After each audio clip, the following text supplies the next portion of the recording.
And hello there everyone. Welcome. They told me my transformation will be great, but the price and agony I shall suffer will be greater. That's probably every single butterfly in existence ever. Did I get you?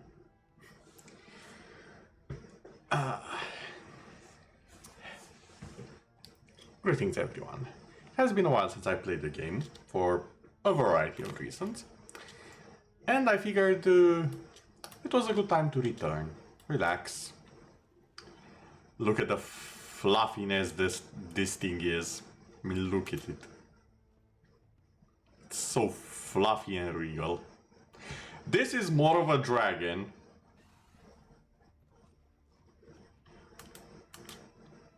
This right here, in my humble opinion, is more of a dragon than the thing that League of Legends put out recently. This looks regal, powerful, confident, I would even dare say. As silly as it is, it looks mystical, it incites imagination. What did I just say? Imagination. It's a little bit sleepy. I did woke up not even an hour ago. It is fairly rare for me to sleep, and I don't do well with the waking up hours, so there you have the sleepy narrator on duty. That's it. Let's see what's in the schedule for this wonderful game today. Oh, in the schedule apparently is Convergence. I didn't even notice it's up. Perfect timing, me. Good job. And I do believe this is the third one this week. So I technically don't have to do Convergences after. Okay then. One more thing to tick off the list. And I've noticed, playing games, a lot of them want your attention. A lot of them try and give you things to do, which, if you're playing only that game, yeah, they're kinda worth it. But at the same time, a lot of them do take time. And that's a little bit too much time in a single sentence, if you ask me.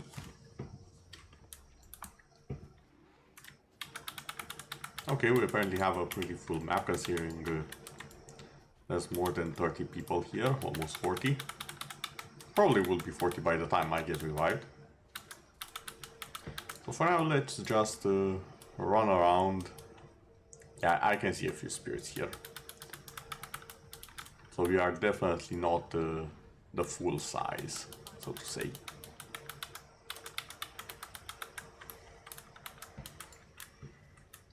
Yep, as I said, you are dealing with the sleepy narrator now.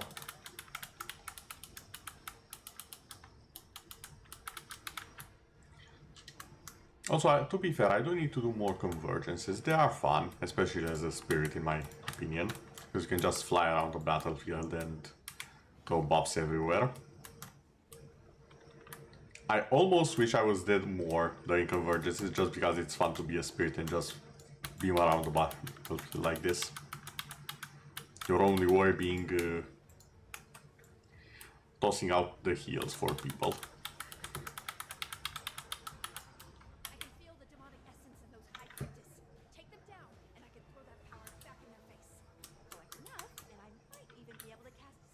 Oh, I spoke too soon, now I'm alive.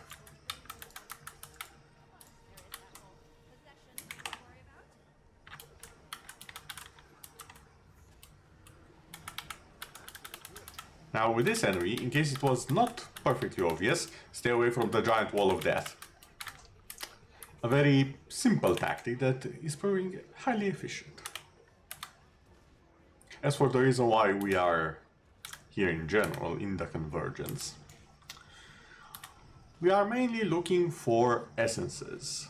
Why are we looking for essences? Because those can be used to make a variety of things, including some cool looking armor, which I already have, and the player versus environment, the PvE, That's what it stands for. Versus environment. Legendary armor, which I've seen pictures of, and I want. And I kinda need more armor classes of the legendary variety. Simply because it allows me to just change as much as I want, fashion frame all day. And in case it was not obvious, I do enjoy my fashion... did I just say fashion frame? Sorry, I've had the word from on the brain. That rhymed. Slightly. Anyhow, the convergences are... you can think of them as raids, to some extent. 50 people fights. They're not extremely complicated, they don't have too many mechanics. But they can and have on occasion failed. Now, fun fact, in my experience, the only time they have failed is with what people consider the easiest boss. I myself despise the Demon Knight. I much prefer Sorrow. Sorrow being a giant FO dragon wyvern thing. I prefer that versus the Demon Knight, which is straight out of Devil May Cry.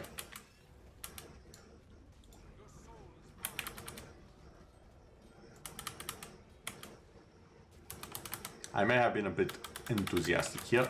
Ow. Yeah, definitely a bit too enthusiastic.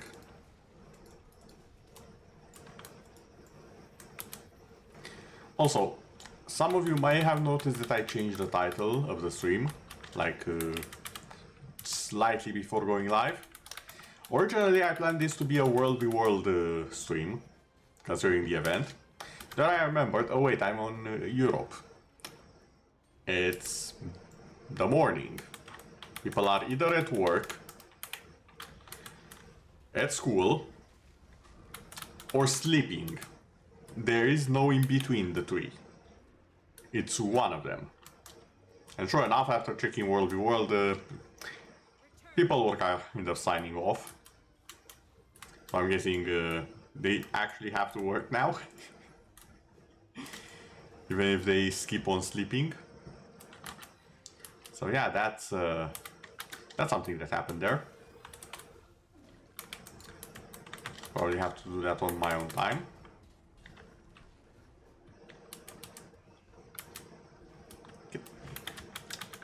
Can you not?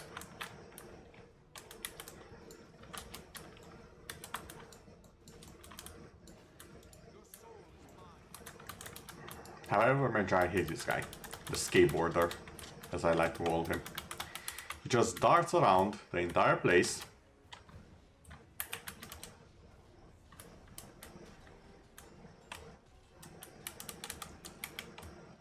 And is more or less annoying. That's the perfect way to describe this enemy. Annoyance. Concentrated. Ow. And a lot of AoEs.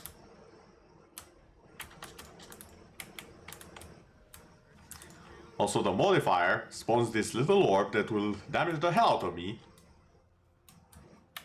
if I'm not careful.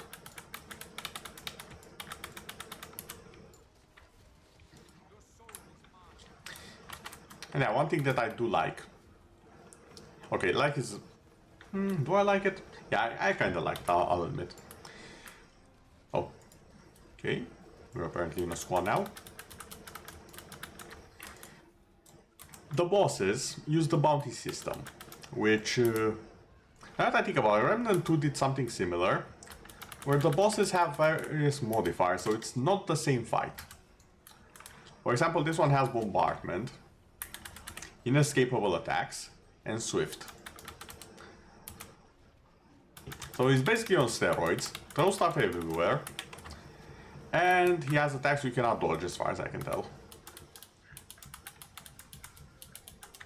Which starts to suck for everyone else except for me.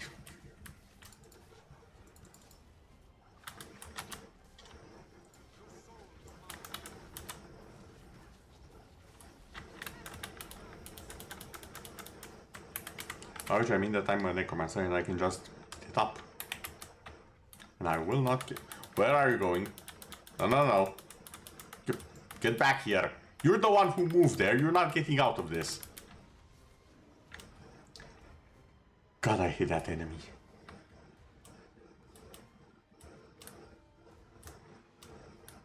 We didn't even try to pull him all the way there. He just went.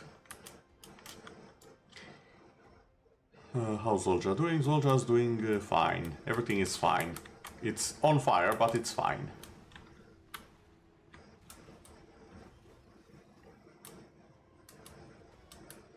I'll just be collecting some essence.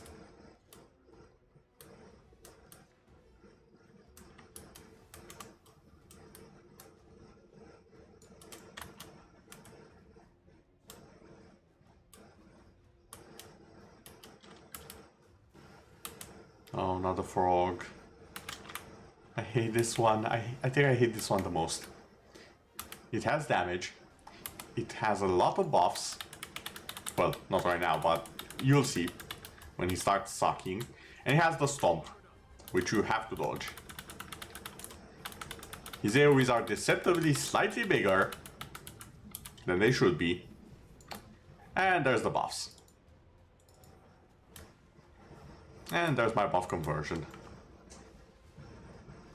In about 3 seconds, yeah, no more buffs. Perfect. This is why I bring a Necromancer.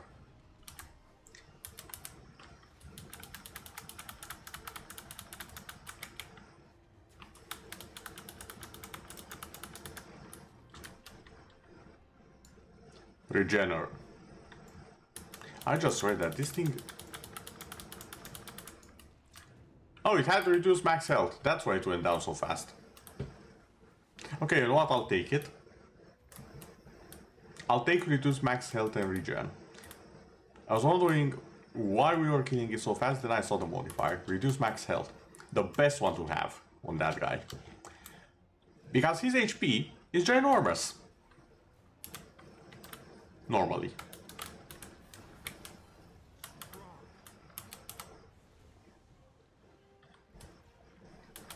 In fact, I do believe he is the highest of all the lieutenant types in terms of pure HP. This one has mighty area, yeah. This one has normal amounts of HP. I would say middle of the road. Look how slowly this one's dying compared to the other one. And I do believe we have a fair bit more people this round. Oh. Camera, please.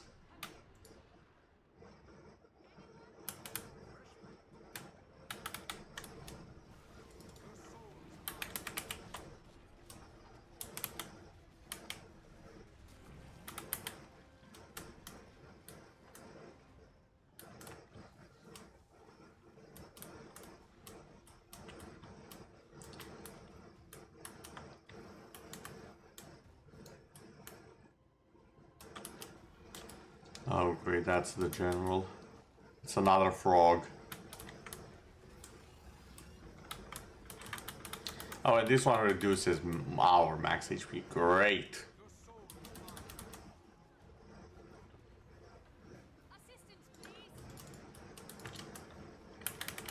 I love being turned into paste. And you have shockwaves. Fans, not fantastic.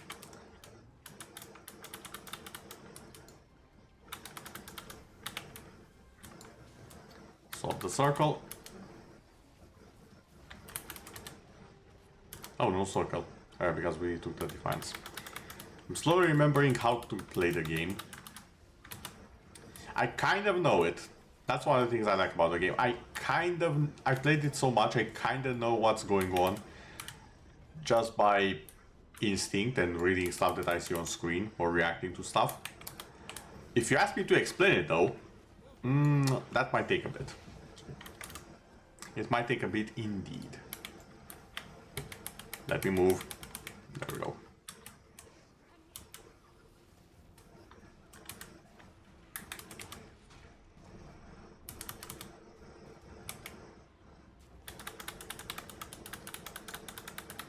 Oh, this is the last island. Good. We'll find out if we get the Demon Knight, Decay, or Sorrow. the dragon. Personally, I prefer Sorrow. Much more interactive fight, I would say.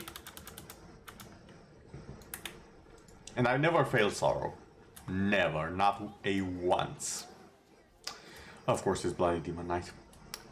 Demon Knight is both boring, and it's the one I failed, not even the most, it's the only one I have seen fail when I was a part of it. But hey, at least we get to see the dragons all over, the sky skills. Also, Moth. I so love the new skin they added. It's so good.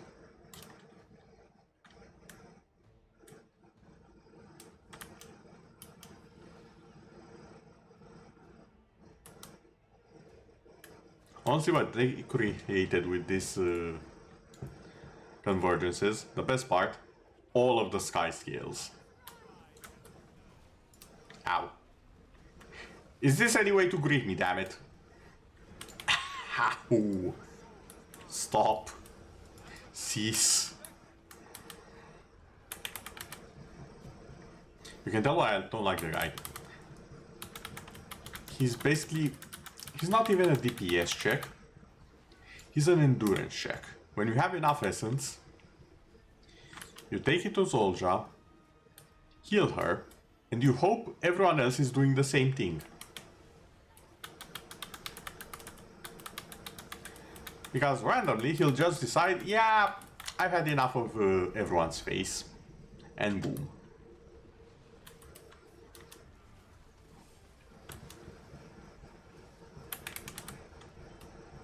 Also, I swear he has the same weapon effects as... was it Odin in Final Fantasy 16? I think it was Odin. The guy with the sword. Don't put a meteor on us, please.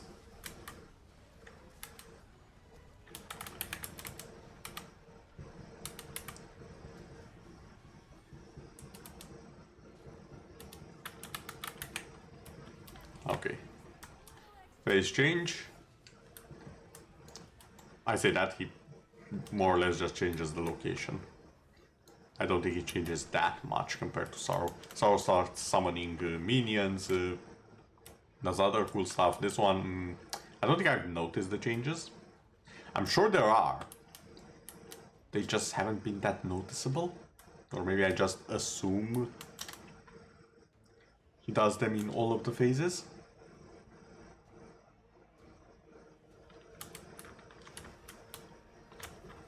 Ow.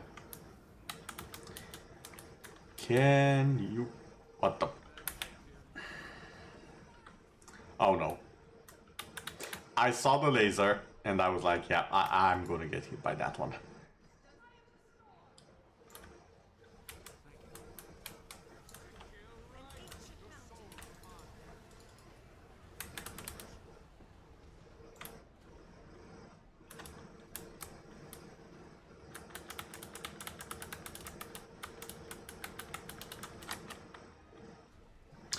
Are you serious? I got hit again.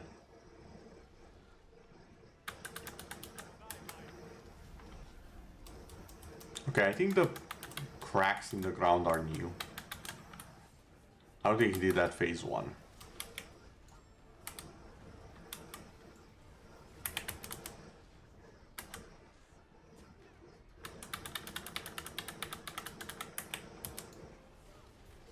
Well, just fine so far.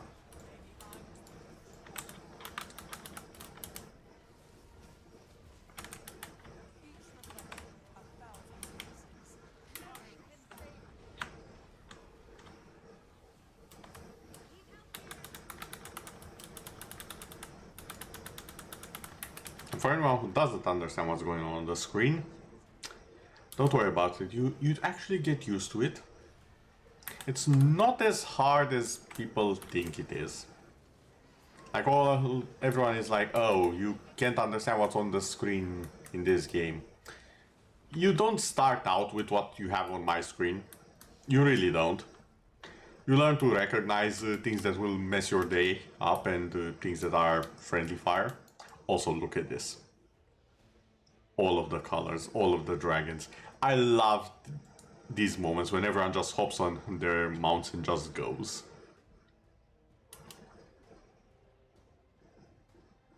And they're so varied. Like, I don't think you find a single one that's exactly the same.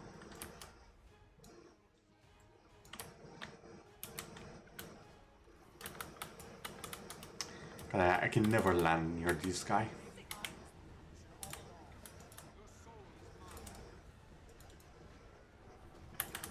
Okay, I was positioned right that time. Missed.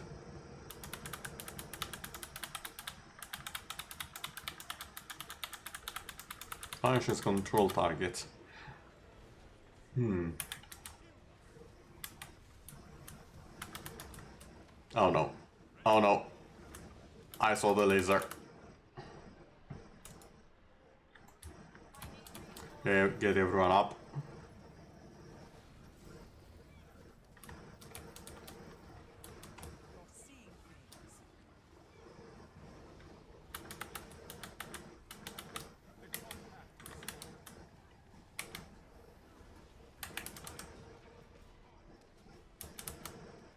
Okay, CC just in the nick of time. Those are the cracks, I think. Yeah.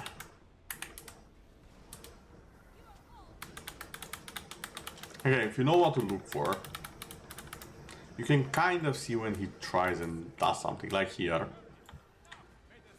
Then you go in, and you dodged it.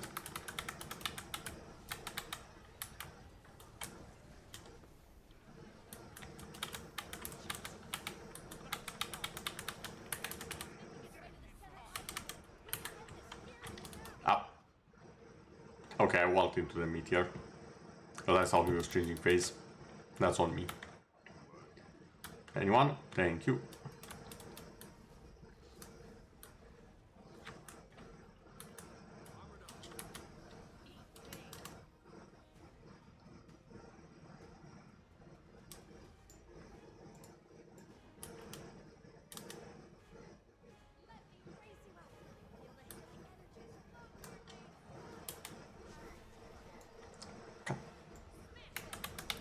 How do people get me? Oh no.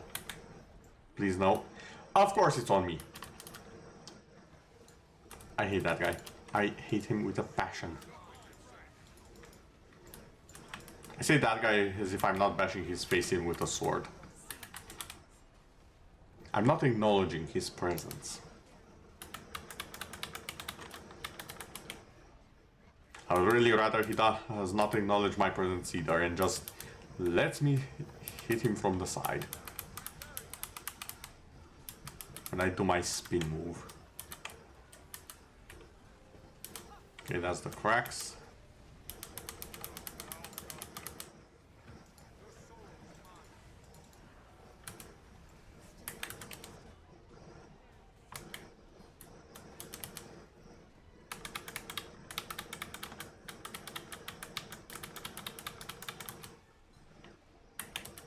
Okay, don't think we can fail it right now.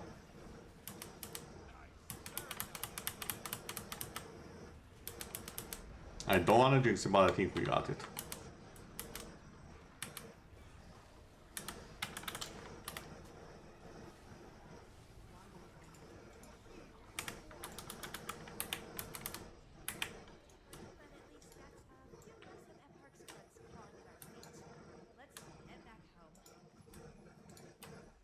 And job well done.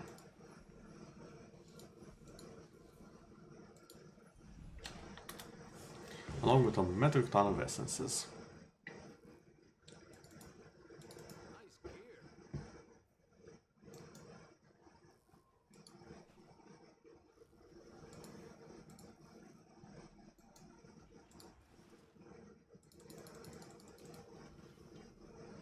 Alright then. I'm gonna use this for the big stuff and this for the little ones.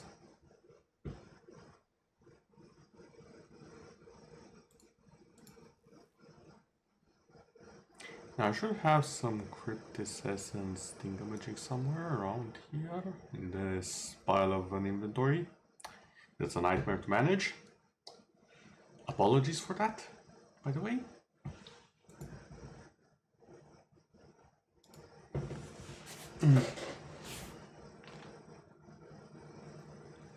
Right, is the Twitch thingamajig working?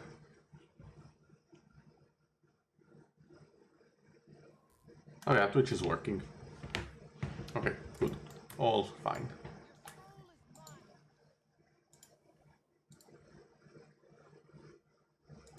Oh, did some Wizard's Vault stuff. Nice, didn't even notice that one. I think I have enough to actually get whatchamacallit, get the last weapons of the Dark Sanctified set.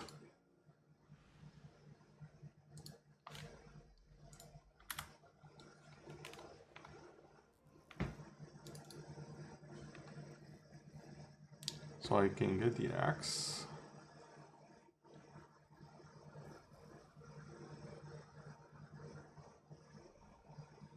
The rifle, the scepter, short bow, that's 4. Okay, so I only need 3 more of these, and I'll have the full set. Nice. After that, it probably will all go either on... Is it even worth it to get the essences now that I think about it? Like, it's a 1% increase, but... I mean, in the long run, probably, but... Is it really, though? Someone will have to do the math on that one for me.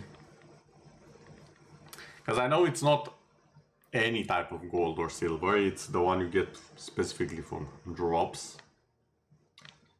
And the big parts of income are actually fixed.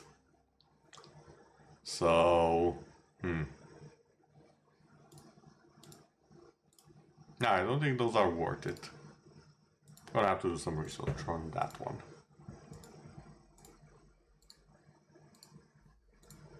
Oh yeah, it even told me sold out. That's it. That's all you get.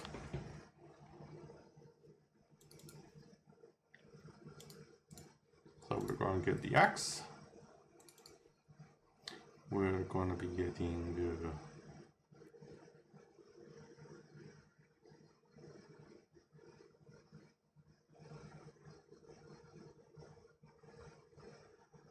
the rifle.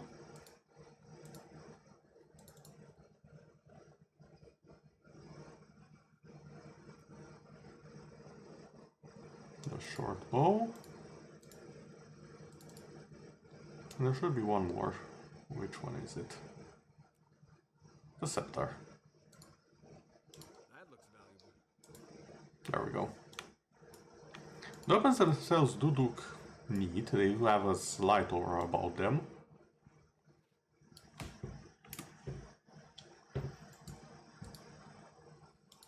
I'll definitely use them on some characters, I think.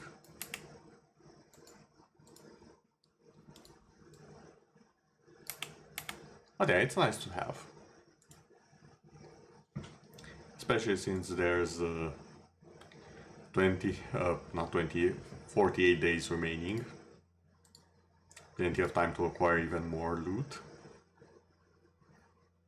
But again, I think for now at least I'll just grab my bags of gold.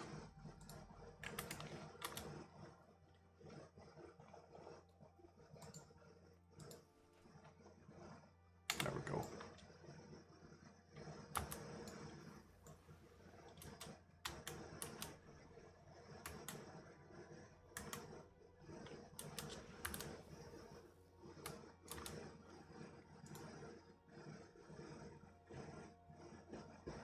So as I mentioned, the essences can be used to make this thing, right here, the Amalgam Cryptis Essence, of which you need 12 for a single piece, as far as I'm aware, of legendary armor. There are 6 pieces in a full set, and there are 3 classes of weights for the armors. So that means that I will need a lot.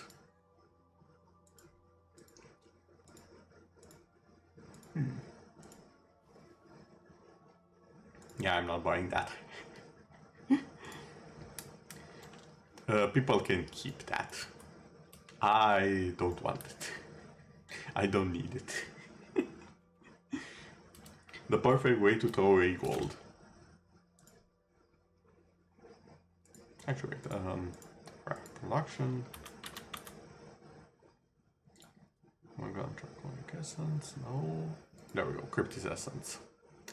As you can see, a sizable amount, and yet not nearly enough for how much I'll actually need.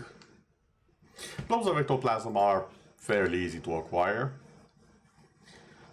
and I still need to buy more, even though they are easy to acquire. So that alone should tell you just how the economy works. People who don't want to make the armor though, go off, sell it. Sell it cheap, preferably for me. Dark side, that's done for now. What should be the next thing on my to-do list? We could go for some fishing. Don't even know what no, this. I don't know what today's fishing target is. And I've noticed that if there's one thing that is worth doing every day in End of Dragons, it's fishing. You don't realize how much Ember Gills are worth until you start either piling them up for legendary or selling them. Blasted things are like 3 gold, last I checked. And that's with a lot of people fishing for them. How may I be of service?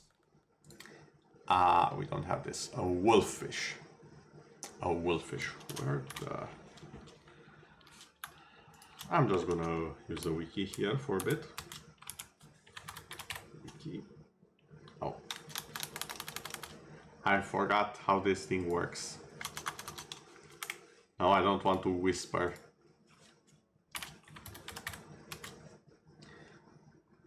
There we go.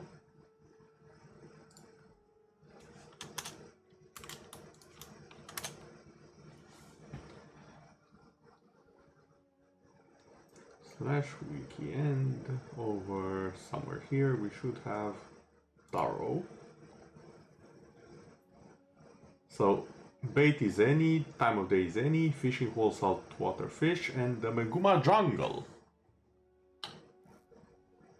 The Meguma jungle. Excuse me. Oh, it's this part of the jungle. Huh. Okay, yeah, I can do that. It's not the heart of Meguma, it's the Meguma jungle, this side. Which means it might be okay to just go over here. Saltwater fish. So as long as we are fishing in saltwater fish areas, we should be good. That's when we can bloody find it.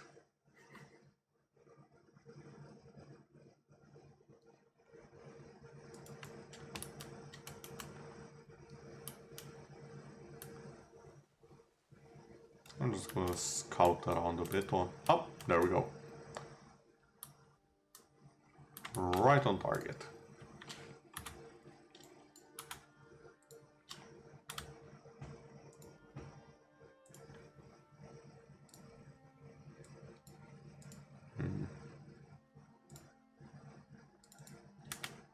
Oh.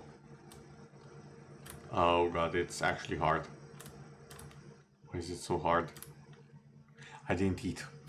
I don't have my fishing food on. And I still got it. Never mind. There we go. Now it should be doable. And also, let's swap to the glowworms.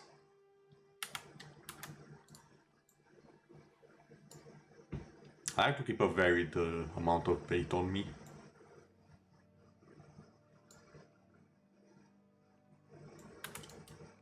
There we go, now it's in the green, now it's easy. Ooh, see Robin. I'm getting all of the rare stuff. I need something more common-ish. Still needs to be the rare quality. The rare rarity, I should say. But not rarer than that. I don't need exotic, I don't need... Okay, legendary I'll take happily, because that's 3 Ember Gills. But I don't need anything past that. Oh, well, that was an easy quest. Lash fish in the hole as well. I will take it. About time some of that streamer luck reared its head.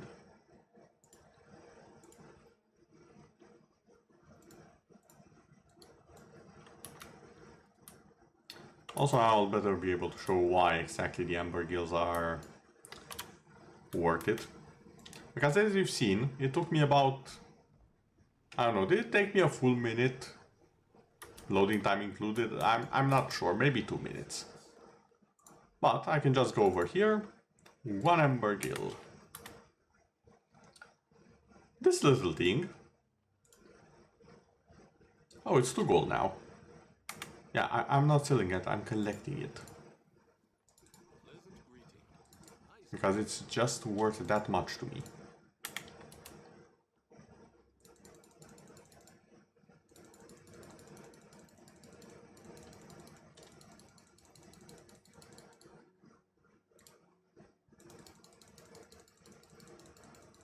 And now I can just convert all of the fish, which apparently I forgot to do, because I've been catching it for a while to pile up that much.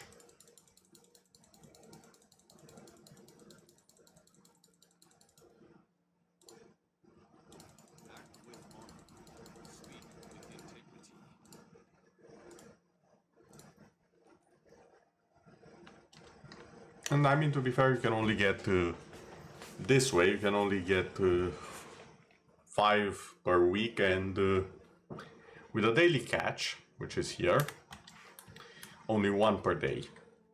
So there is technically a time limit on them.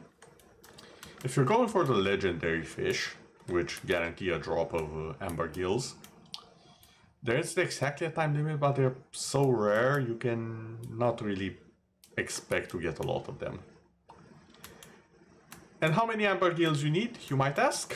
About 250 if you're generous.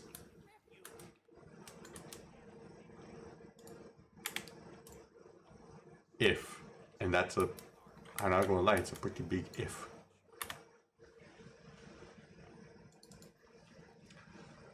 Also, before I forget, I should probably craft the essences before they start piling up in my inventory again, which they do have a tendency to do.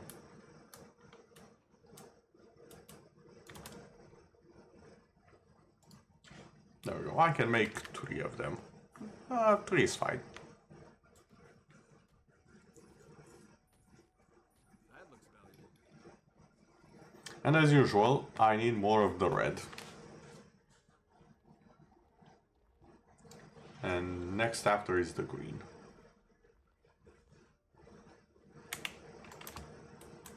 Well, that will do for now. I'm not actively grinding for the legendary armor as some people are doing it. I read more on a I kinda wanna do it at some point basis, so I'm slowly doing the steps.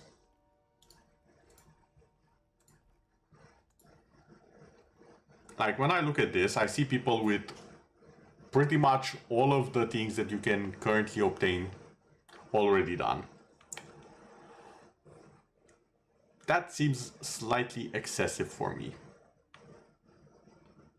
Also, gift of persistence, where is that used?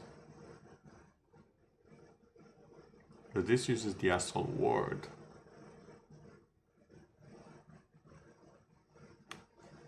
Hold on, something's interesting here. So we have the gift of stormy skies. We have the gift of expertise. Where is this one used?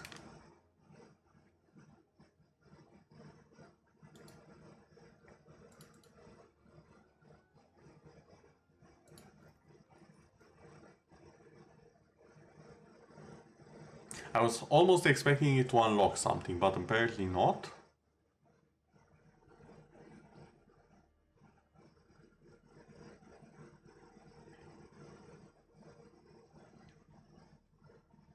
Because the way I know legendaries is that they'll mix like 3 or 4...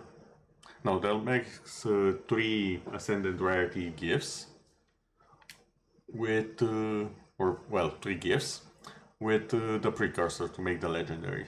So we have the expertise. It will be one or the other of the magical prosperity or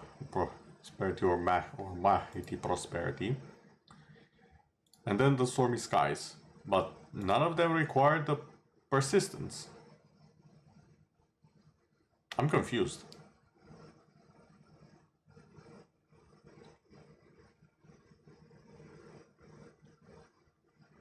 Unless the persistence is required for the precursor, which is a maybe.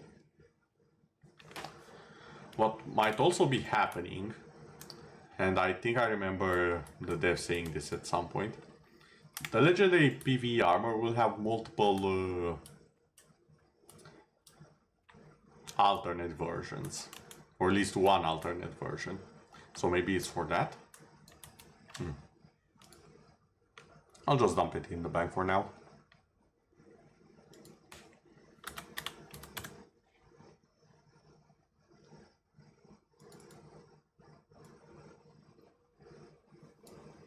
Right around there.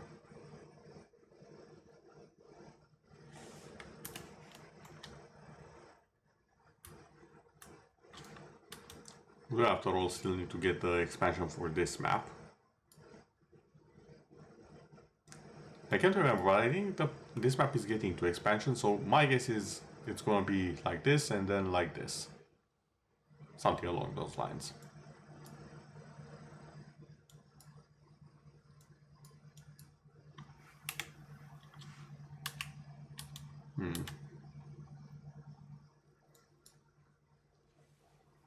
We're going. Oh, hello there, Zayt. How's it going?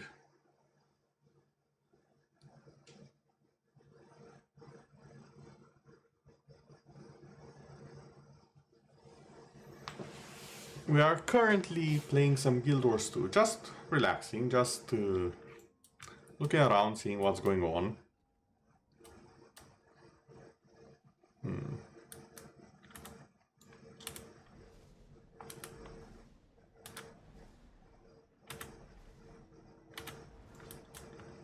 There we go, that's one just open.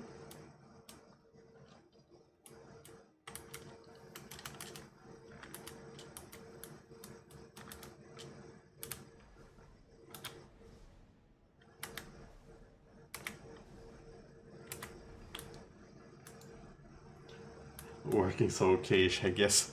Ah, I see. I actually did... Ow! What poked me? There it is. Let me just... Get out of your damn shell. There we go. No. As I was saying, I originally planned for the stream to be a World v World focus stream. Then I realized that everyone in Europe is either sleeping, working, or at school. So I was like, yeah, maybe I'll just mess around the game and have fun. Because you do need a large amount of people in World v World to actually do anything. Which is fine normally, but not when everyone is busy on your side of the earth. Also, don't let me distract you. If you do need to actually work, please do so. I don't want to get you into trouble. Funny that you We started playing Guild Wars 2 like 2 days ago. Oh, really? Interesting. Welcome to the game. Should you care for anything under max level? How do I put this? There isn't a requirement to care about stuff under max level, but if you're into making your character look good, if you are into collecting a lot of stuff and doing achievements and whatnot, you will care about the materials you can get from low-level stuff. So there is that to keep it at the back of your mind. Nah, no worries, I'll manage. I shall leave it to your judgment then, and wish you the best. May you have a chill day at work. I shall do my best to entertain in the meantime.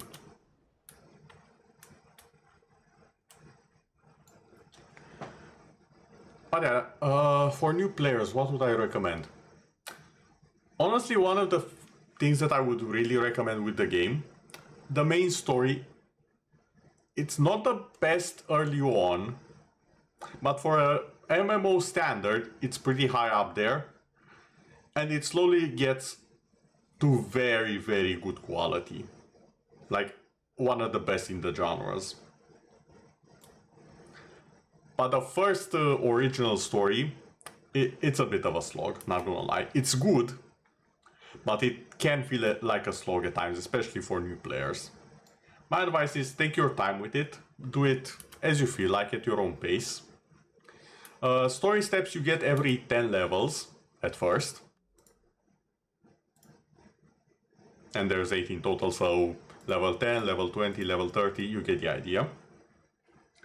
Yes, that's what I wanted to say. Its story is on par with FF14. There are recurring characters that you'll start to get to know better. You will have your own team at some point that you'll get to know a lot better. And a fair bit of warning. I don't know for sure 100% how Final Fantasy XIV does it, but no one has plot armor in Guild Wars. Expect tears. Expect people to fall flat into the grave and not come back. That will happen. The game's story, one of the jokes going around when the game first came up, because a lot of WoW players jumped ship for a little bit, so it's just like FF14, then yeah, pretty much. There are tears too. Yep, there will definitely be tears. One thing that I will say is that I feel Guild Wars 2, as far as I know, I haven't played that much of 14. I've played a little bit, but I have watched friends play it, including the story. So I have a vague understanding of it, a somewhat disconnected understanding of it. But the way I see it, FF14 does that anime moment very well. I think you know exactly what I mean when I say it, but they do that awe moment extremely, extremely well. Whether it's in the more comedy-centric stories or in the more serious ones. Guild Wars 2 tends to tag on a bit different type of strings to get the same results. They will have you adventure with the character for days, weeks, months, depending on when you play it. They will have you get to know them, their aspirations, their dreams. They will have almost near-death moments to remind you that, hey, you know we can just off this character off whenever we want, right? Yeah, just remember that. And then they'll have a slight period of time when everything seems to be going fine. And then they got them.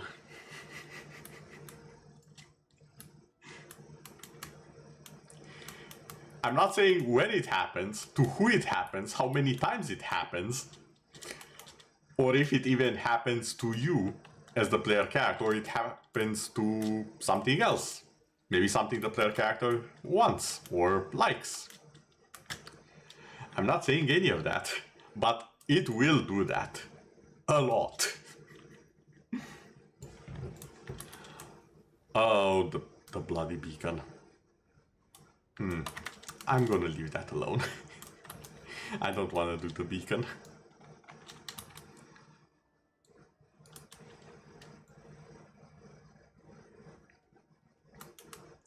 What I do want to do, however... Hold on a second. I think I had something in my thingamajig here. Fraud journal, there we go. Oh yeah, I did need to purge Lee here of corruption.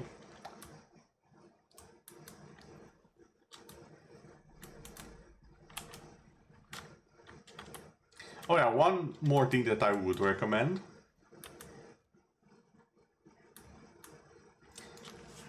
Gonna start typing for some time to do some work. Good. We'll be there to watch. Thank you, and it is very much appreciated. Happy lurking. One thing that I would recommend, to some extent, depending on how you get along with the game, if traversal feels too difficult at times, because mounts were added much later. They were added in the Path of Fire expansion, which is all the way over here. It's like kind of halfway through all of the story. That's when we got mounts lore-wise, and actual in real life. We had to wait like, I don't know, was it 5 or 6 years or something like ridiculous like that to actually have mounts? If you find traversal is too difficult with just the raptor, and you happen to have the Secrets of the Obscure, Secrets of the Obscure has a way to access the Sky Scale, which is the dragon I'm riding on, which makes traversal a lot easier. It doesn't make it piss poor easy, but it does make it a lot easier. You still need to unlock it for the other maps, and here's one thing that I've seen everyone get wrong when they mention this. There is an achievement. A new friend. This one unlocks the Sky Scale for the rest of the game. If you have Secrets of the Obscure expansion and you want to just have the dragon mount early on, you go to the first series of story until this thing becomes open, you complete it, and then you can just have the Sky Scale for the rest of the game. Now be warned, there will be stuff to farm. It's not the cheapest mount, but it is a far cheaper than the other way to unlock it, which is hidden in the 4th season of the Living Story, I believe. So there is that. And let's be honest, who doesn't want a dragon that also breathes fire?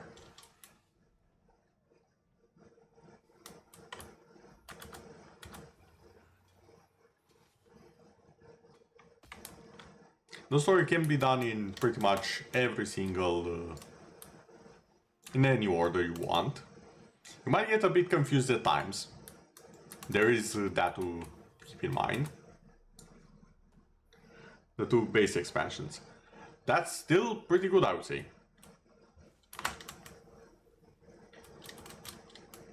The 2 base expansions, that means you have gliding from Heart of Thorns. And you have, I think it was, let me think about it for a second, I think it was 5 mounts from Path of Fire. At first you get the Raptor, which has the long jump.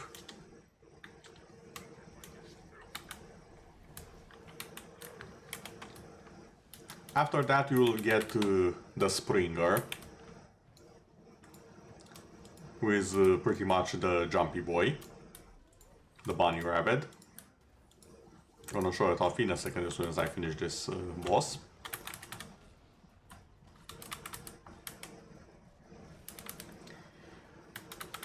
You also get the skimmer or the manta ray, which is an interesting one. It's basically the water mount, this. Well, not literally this, I have a scheme for it, but you get the general idea. It's a hover mount. And you also get the jackal, which mine looks like a... I'm not sure if you'd call this a corgi, but I have a very specific reason for why it's blue like this. It is fabulous either way. And then, while a bit hidden, and fun fact, normally in MMOs, people data mine stuff. They find out secrets way before the players actually get the content. This used to be one of the best kept secrets of the devs. The Griffin mount. I have no idea how they managed to hide this from the entire population of data miners in the game. But for like a week after the Path of Fire expansion came out, no one, and I mean not a single person, knew that the Griffin existed. And then someone found it by following the in-game traces, and they were like, oh my god, someone's flying in the air. How do you do that? You go here, you do this, you do that, and you better have some bags of money with you. And everyone did it. Everyone. That was the moment people learned how to make money in the game. Because up until that point, the only real reason to get money, gold, was for making legendaries. And a lot of people don't... How do I say this? The thing with legendaries, they are cool. They are convenient. They are the highest stats in the game. They are completely useless if all you want is stats. Because you can just get an Ascended and it has the exact same stats. Which is infinitely easier to get.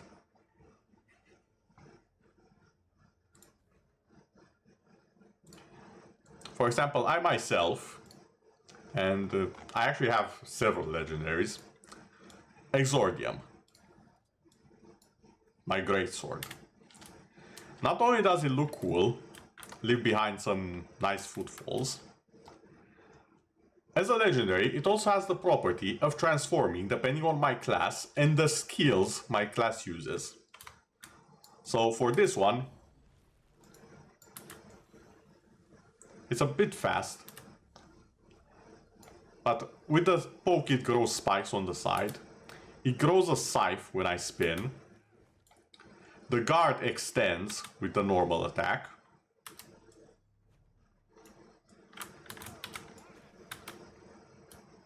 And as soon as I'm no longer slow, then I can change the skills a bit. Come on. This is what I wanted. If I go closer, like around here, it will also affect projectiles, so when I use the grasp, it will become a whip. And I just grab people with the sword.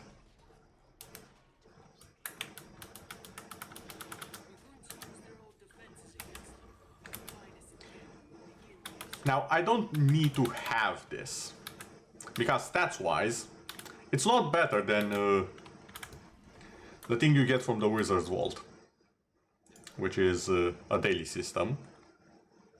And you see here, we have Ascended Weapon.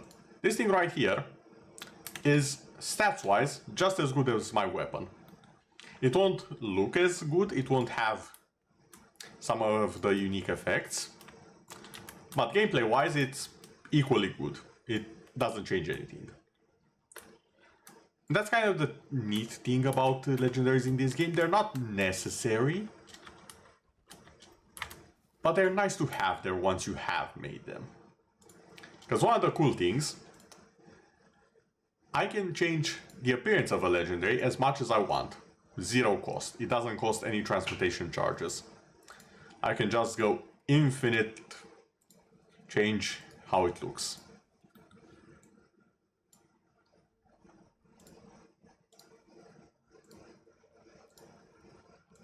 And since I have all of my armor as legendary, I can just press randomize, and not counting the things here, which are the underwater stuff. And one weapon, which is the Warhorn, that I don't have a legendary for. It's all free. I can press randomize for these items as much as I want. I can change how they look as much as I want. I won't do that right now, but I could. There are a few other benefits. But yeah, legendaries are not required, unlike other games. They are definitely the higher end item, and something a lot of people chase. But they're not easy to make, they're not needed. In fact, something a lot of people won't tell you, but if you are skilled enough, you can probably do the majority of content in rare gear. Optimized rare gear, don't get me wrong, but people have done raids in rare gear. Full team of raid with just raid gear. Rare, sorry, not raid. Not even exotic, which is what the majority of people have before they change into Ascended. Just rare gear, the yellow. Some of the most common items you can find.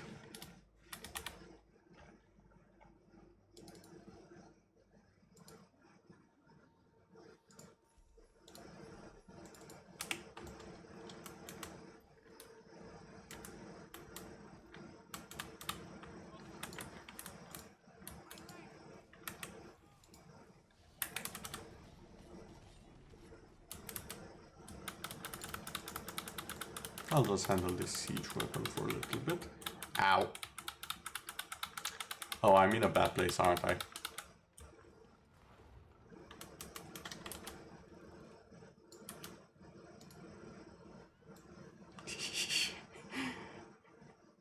Go Gadget helicopter. God, I love this glider skin. It's so silly. It's so silly, but it works so well. Yeah, what matters more is the stats on the gear than the rarity of the gear. So for example, if you're running a power-based build, you want power-based stats. Like Berserker, for example. If you're running condition stats, you'll want condition build, you'll want condition stats, and so on and so forth. Having the gear that your build needs is a lot more important than the rarity of the gear. And even then, exotic quality gear, which again is what most people have, is a few gold on the trading post for the majority of builds. A few gold and you're set. And when I say a few, I mean... actually wait, let's just do an exercise in this. Let's go to the trading post. While I'm getting assaulted by everything under the sun, it's fine. Let's go to the trading post. Let's go for armor. We'll take out Necromancer only, just for the sake of demonstrating how it properly works. You pick your profession from here. Let's say you're playing Ranger. You set Ranger. You set the level range. Usually when you get to the point where you buy stuff, you'll want it to be max level. So you'll set it to level 80. Minimum and maximum. You set it to exotic.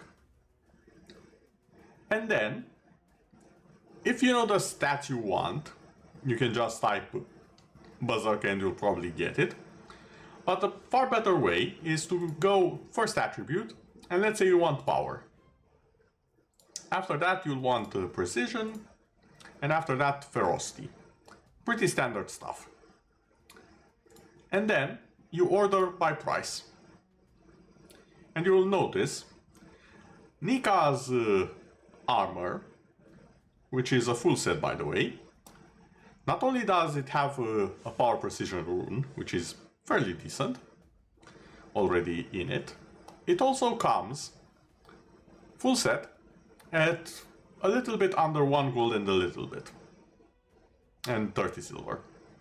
So a little bit under 2 gold. The full set, quick math, probably a little under 10 gold. since it's 6 pieces.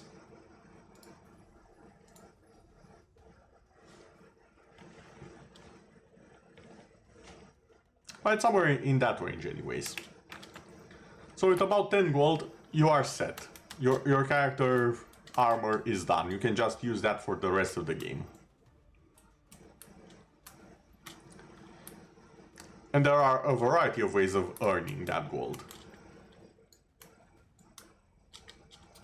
Oh, people are doing the beacon flames.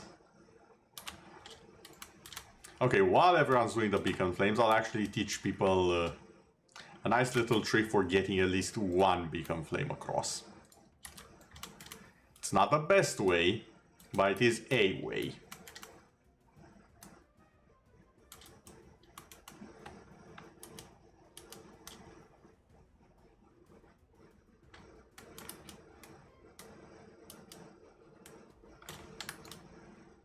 And the way you do this is going to the top where the beacon flame is supposed to go. Yeah, it is super cheap. Like, no joke, it's super cheap. You can get that much from the dailies in a day if you know what you're doing and have all of the expansions. Or even not with all of them, because I do believe it gives you your objective based on the expansions you have. You can literally do that in one day, just from the dailies. And with the astral acclaim you get from them. Because you can buy bags of gold from here. Somewhere. There was a place where it was super cheap. Yeah, bag of coins. 6 astral acclaim. Bam.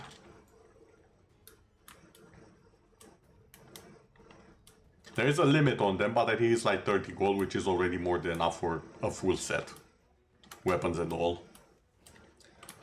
So, about the little trick that I mentioned. To light the beacon here. Normally what you have to do is grab a beacon flare from here. Get it here, here, here, here, and then here. One trick that works exactly once, if you have the End of Dragons expansion, there is a mastery that lets you make a personal waypoint. I'm gonna have to just get rid of this guy here, so I can actually place it.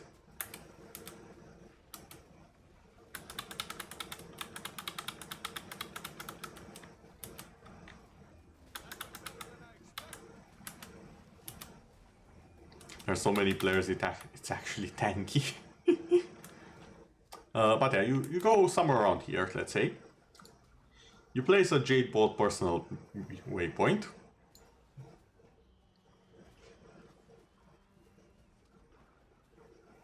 Now normally there is no waypoint in this area, but now there is. So you can just go back all the way with a normal waypoint. Hop on your sky scale. Grab the beacon. Teleport to your waypoint. And bam, 1 contribution. It only works once because the waypoint is a one-use one. But it works. It gives you a contribution to this, which helps with, I do believe, 1 or 2 achievements. It also helps with the event. It's an easy way for people who don't really want to do too much, but they still want to help out with the event.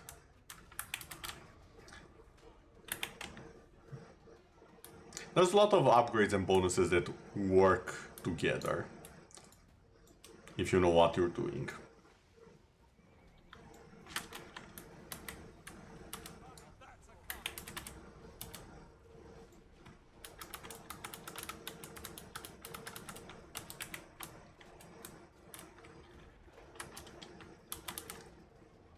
I do believe that's also one of the fun bits about the game. You do have the option of finding out cool stuff. Exploration is very much so rewarded. For example, there are a few items that function similar to a Mesmer portal, but are usable by any class, so you can just use them to teleport around like a Mesmer, or to teleport others like a Mesmer would.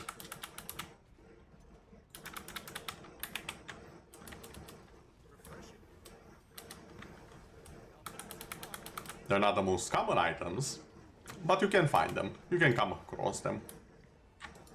And they are very helpful. Ow. I got ran over. And hey, we lit the beacons. The beacons are lit. Gondor calls for aid. And Omnitas will answer.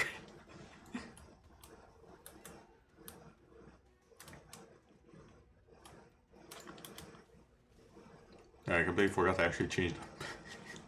I completely forgot I changed the greatsword. What did I use again? I think it was. Was it Kalborg? Yeah, I think it was Kalborg. There we go.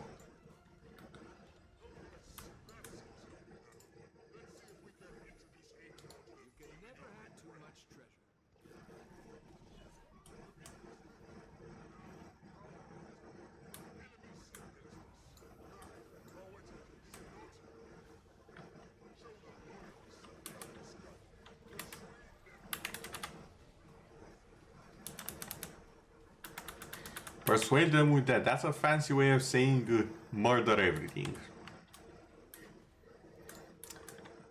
But hey, if it works. Hey, get back here.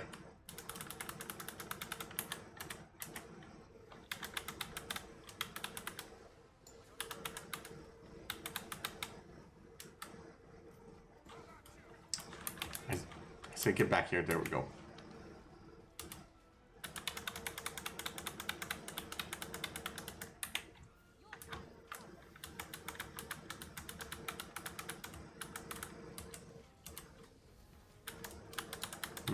Is this the residue? Yes.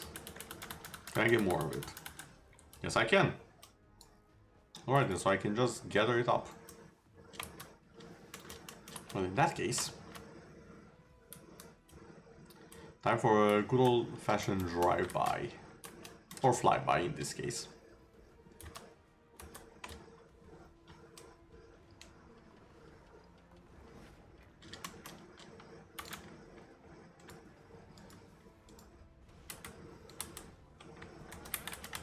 Ooh, someone bit off more than they can chew.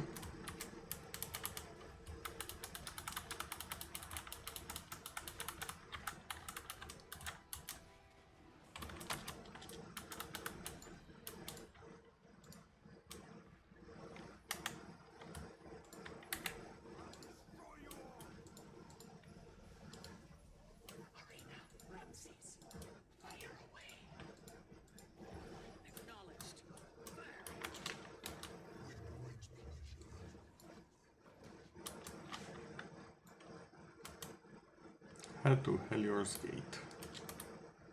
Will do.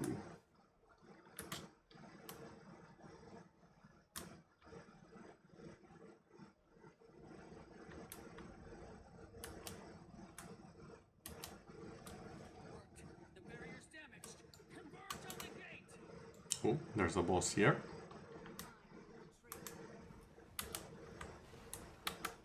Also, one of the things I do like about the game, while I am in the endgame map right now, the game does an excellent job, in my opinion, of bringing back the older maps and adding to them.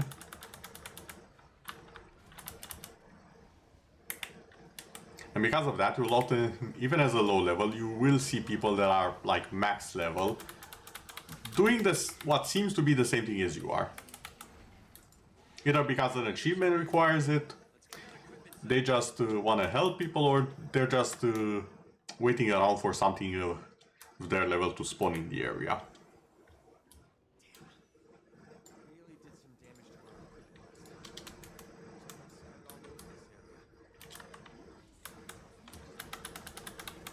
The game world is packed with events. And I don't think I've seen a single other game which does this so well. It's a constant feel of, ooh, what's there? Oh, what about that event?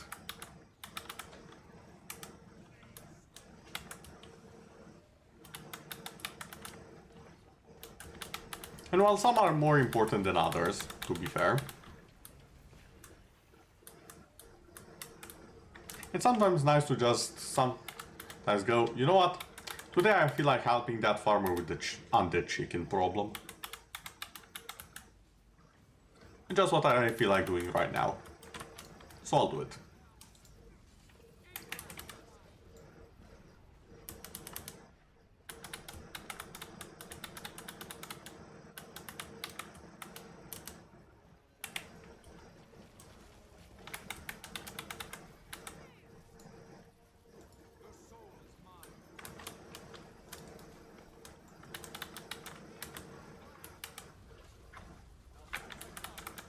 Go.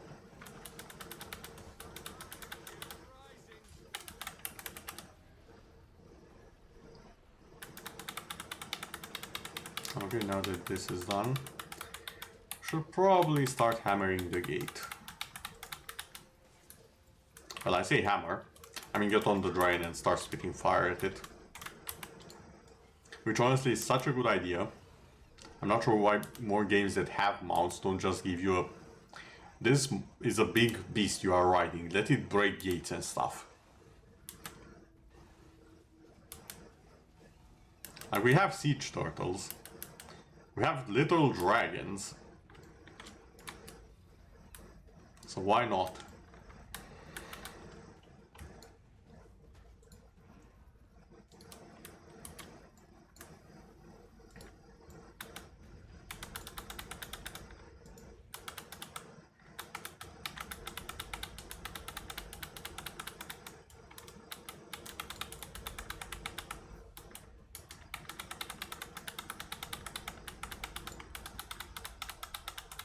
There we go, we have, someone has manned our turtle for a little bit.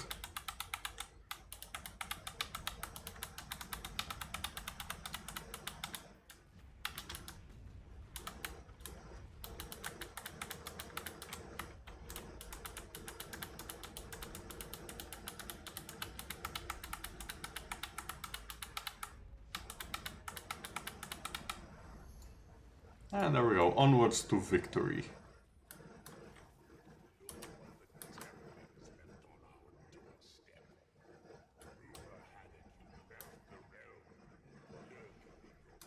I actually remember when we first got to this guy and no one knew the weapon that he has and I just pulled it out. I'm like, oh, I already have his sword. Everyone was so surprised. To be fair, it was a pretty rare drop from the Christmas event. The past Christmas event, I should mention. So that's why many people did not have it. But it's nice to see more stuff that's event-wise in the actual game world. It makes it a bit more grounded.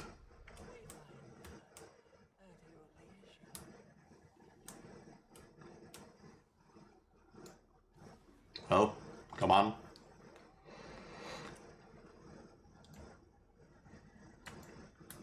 Lower the shield, damn it. There we go.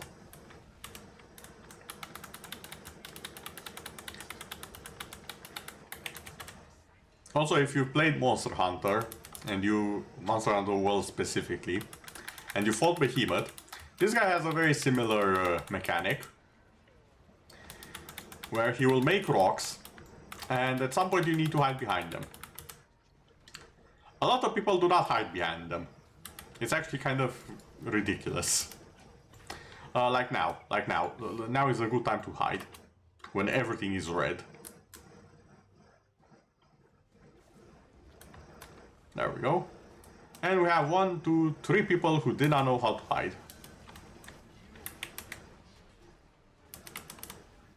To be honest, better than expected.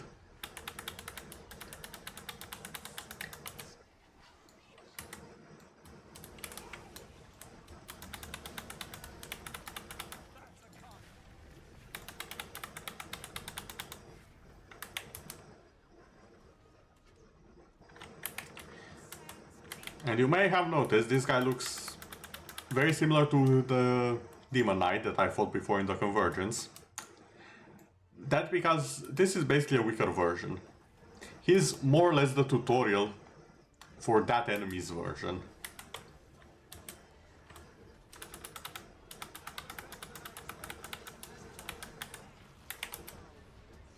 And that's another thing that the game does very well. It teaches you stuff as you go, so that you're prepared for the real deal. It takes you easy. The first few levels you will not feel threatened at all unless you somehow wander into a very high level event. Unless that happens, you'll be perfectly fine.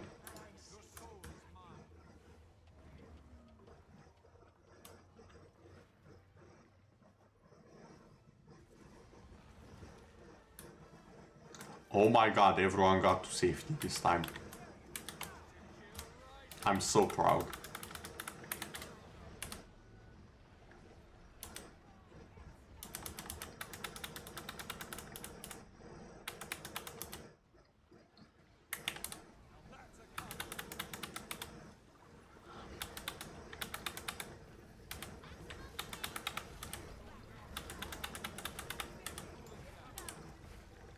Oh. Back to the meteor safety zone. Ah, someone got hit. Up you go, soldier.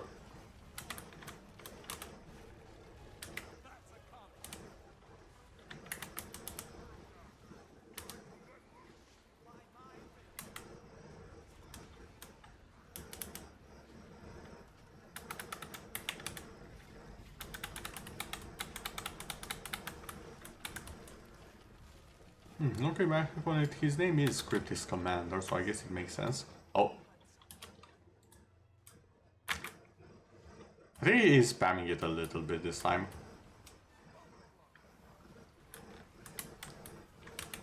Also, every now and then he'll do this cheeky thing where he lays a area of damage underneath his player. He once wandered into a massive group event. It was so fun to see all people in one spot, even though your PC was struggling a bit. Yeah, that's one of the fun bits about the game. Sometimes you will just see a blob of players just barreling through the zone. And you might just stare in awe. You might go with them and see what's going on. And it's so much fun.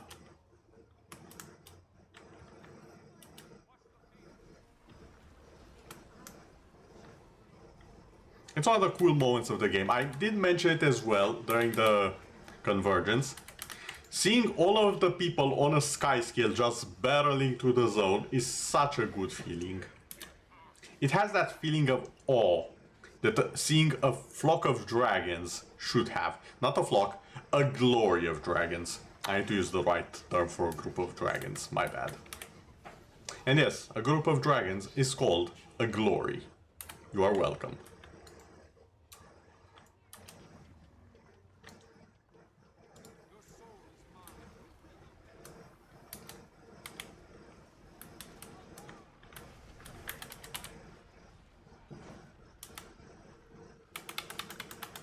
There we go. Also, I think this is one of the seasonal achievements for the Wizard's Vault. Yeah, one of the special ones. Right here, defeat General...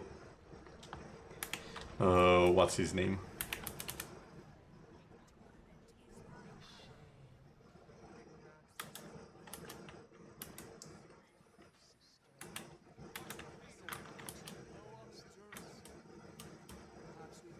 Give me a second here.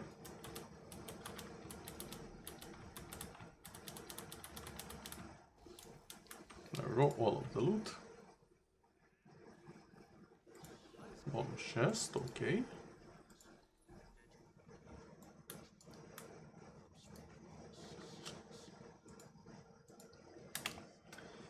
What about these dragons? Don't they make the other mounts feel kinda useless? How do I say this?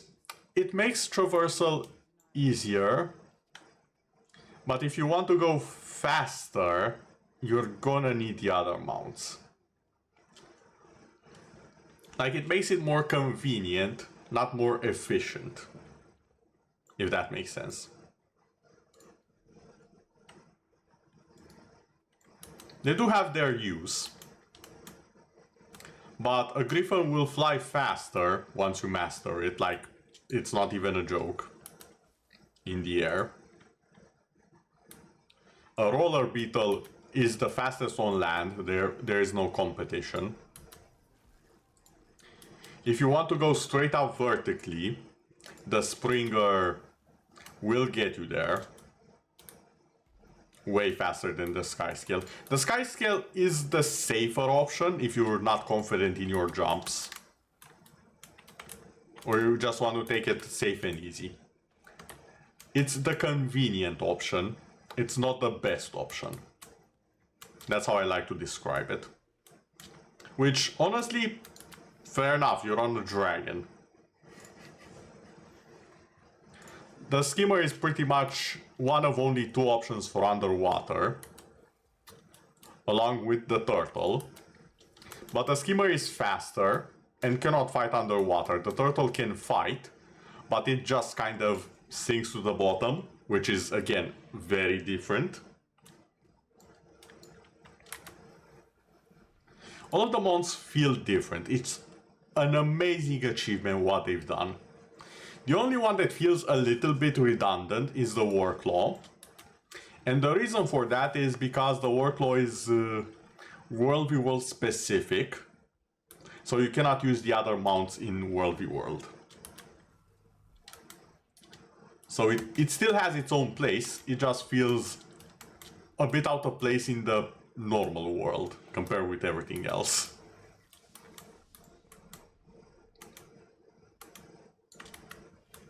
Which is a shame because I really like the skin I have for it. Very demonic looking.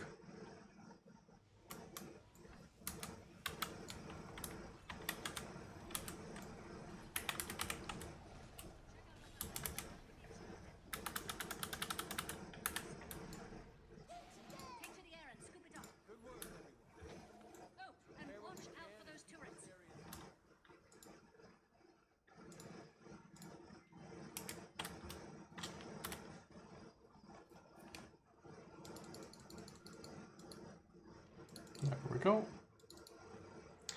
Inner Niles.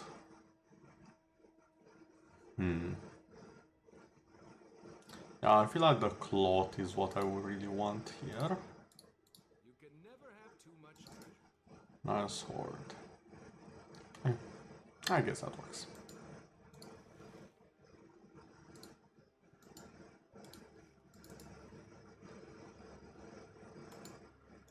Salvage all of the rares.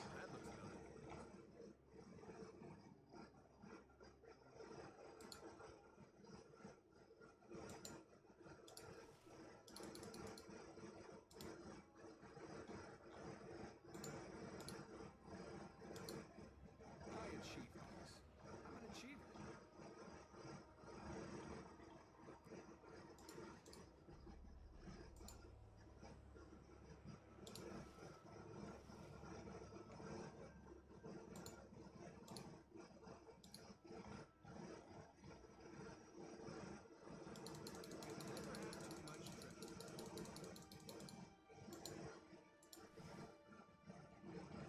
Okay, and I think that's all of the loot so far.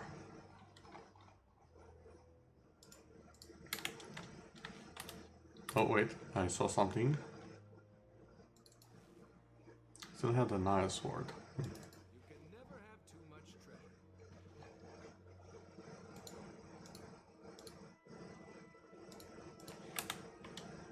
There we go.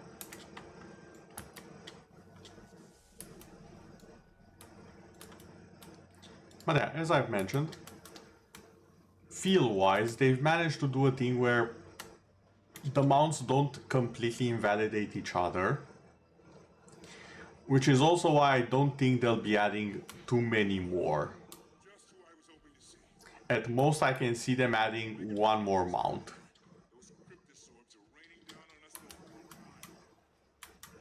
Which on one end it's kind of sad, because it's such a good system and we want more variation. On the other hand, it's kind of hard to make things feel this different. And so, at some point the system is gonna give if you keep adding on top of it. Then again, Then again, I have been proven wrong before. Warframe, a different game that I play, it has over 50 characters, and all of them feel completely different, so... Like, yeah, they have a few things in common, but for the most part, playing each one in particular does feel different from the others, even if there are similarities. So who knows, maybe they'll do side grades, like maybe they'll do something that jumps diagonally, I don't know. Or something that climbs on walls, that would actually be interesting. Having a mount that's specifically for wall climbing. Something to think about. As if you're watching this, hop onto it, a spider mount sounds interesting. It doesn't even have to be a spider, an insect or a lizard that just walks on the walls. That would be cool for a cave-themed expansion or something.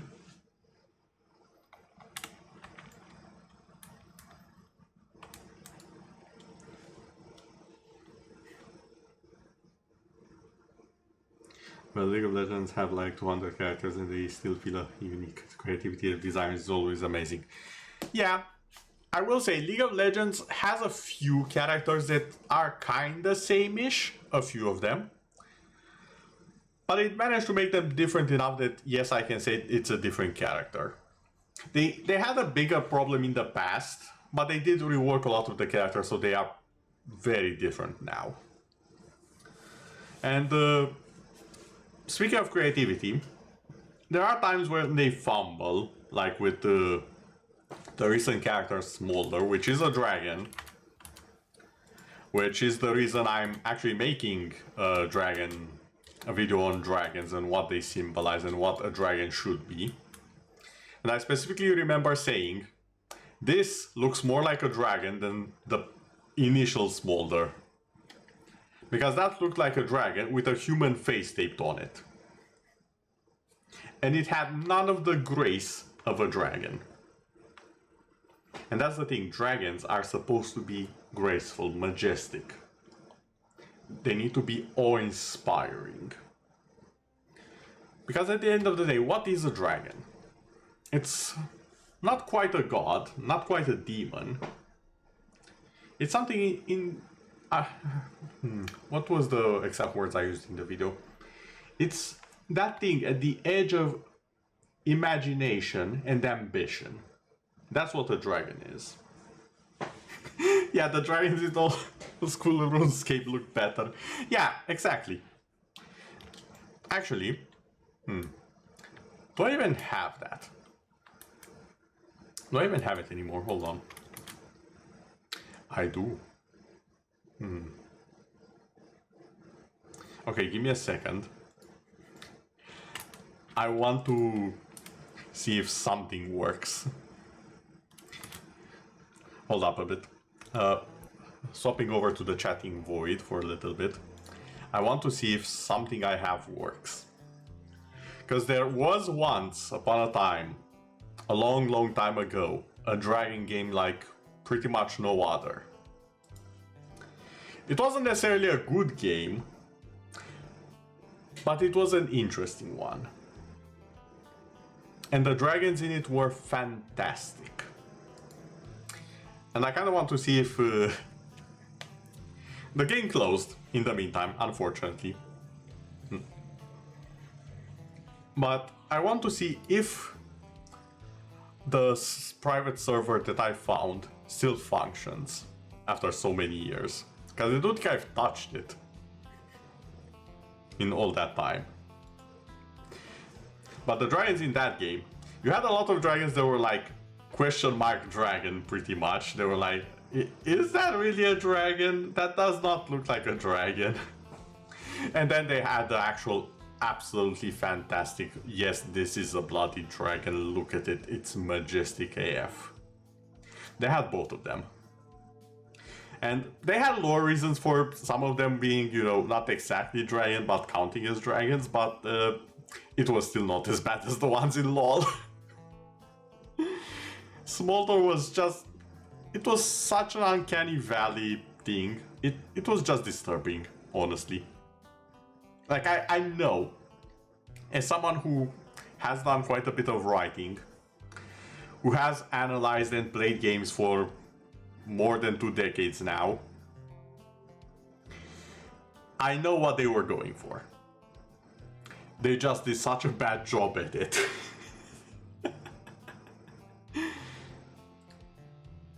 Oh my god, it might actually work. Hold up, this is interesting. Will it actually work? Now I'm curious.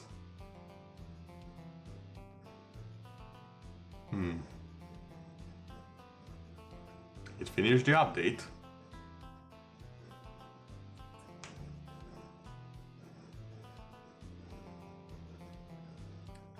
God, I miss that logo. I spent so much time in this game.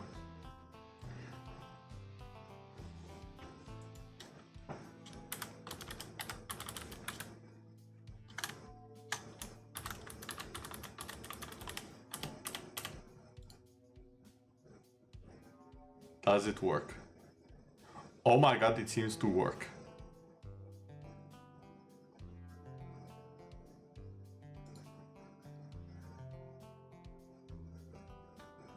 Okay. Hold up, just for a little bit. Let's go back to game time.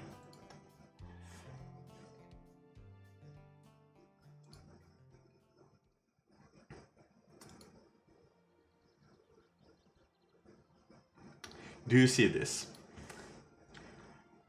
This is a game so ancient, it basically stopped existing.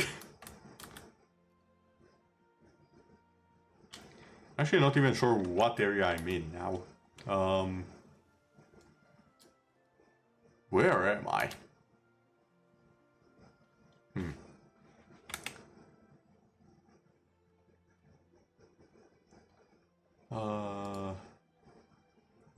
Better question, where should I be? It's new moon.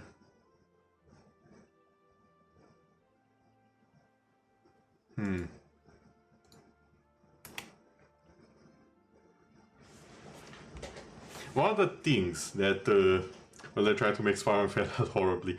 Not quite. What they try to do, because they, let's be honest, they were making a, what they did, their mistake is that they wanted to make child first, dragon second.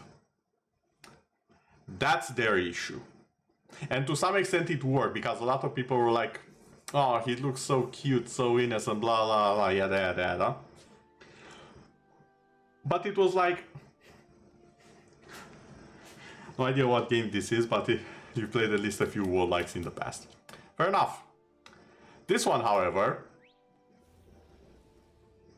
has a bit of a twist. You can fight and ride dragons that you capture in the world. And I mean fight with. Just so we are clear, you fight with the dragon.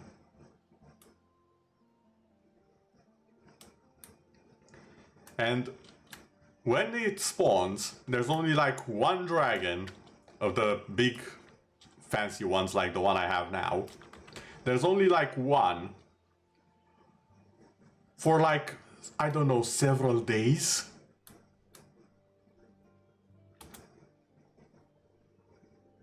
Until another one spawns. And it moves around. And people need to find it. Oh wait, this isn't even where I thought I was. Oh wait, is it? Oh no, it is.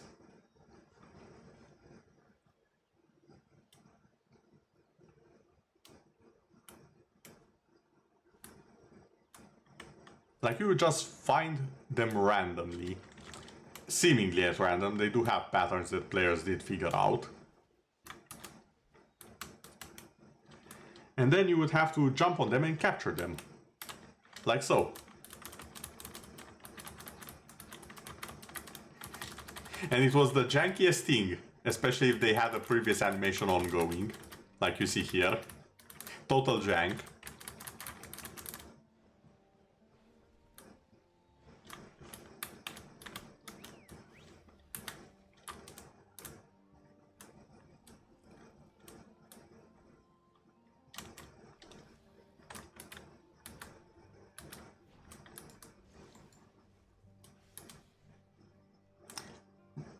To be honest, the idea sounds amazing, but it would feel really bad.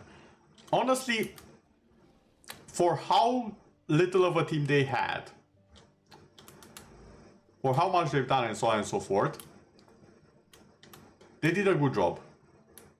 I'm gonna be the first to go out and say they did a good job. The only real reason this game had is that a lot of MMOs came out in the same period, and they basically took the players away from it, and it died off because of it.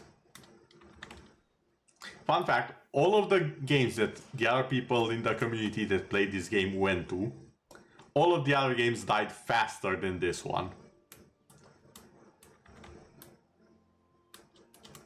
But none of them kind of returned to it, so it just had a period of decline and then it went out. Which again, sad. I'm actually happy that I found this private server.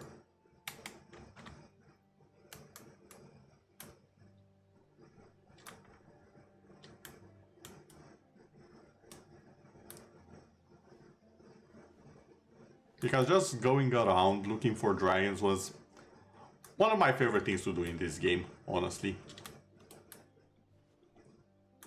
You would go high up above, trying to find the specific purple glow they had when they were untamed.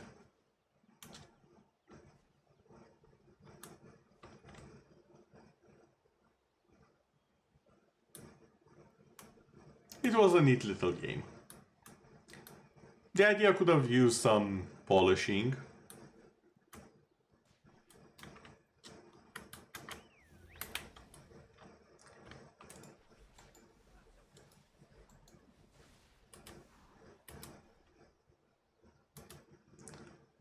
But they did their best. The game had random events. It had egg hatching, which, again, pretty interesting concept.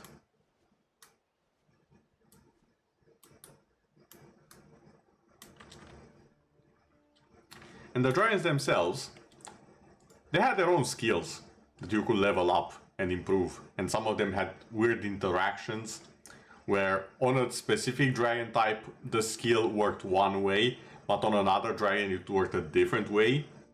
Each skill has its own animation depending on the dragon families. Again, they had a lot of interesting stuff.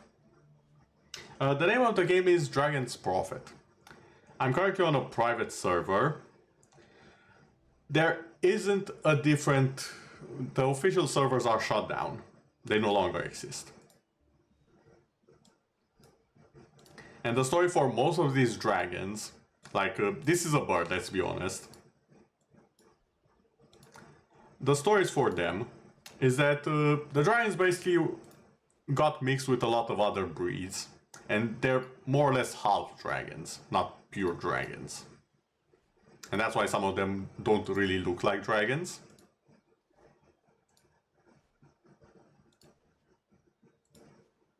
Like, let's be honest, this looks like a woolly mammoth. But then you have the fabled ancients, which are basically dragons. Or the ancients, I should say. Which had a variety.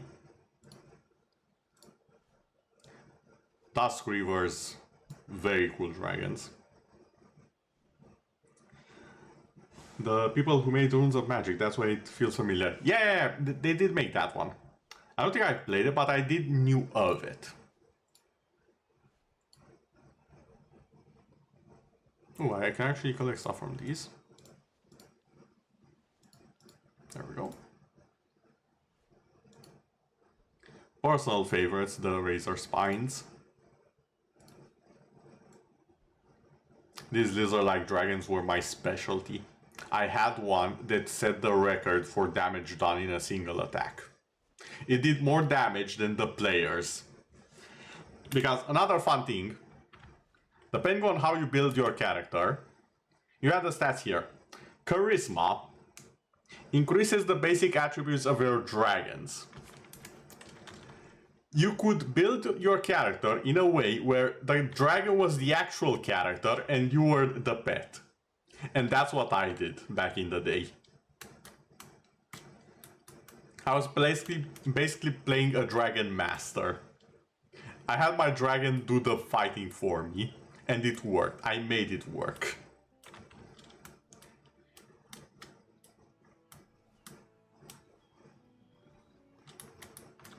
And to be fair, they had some unique models, like look at this one.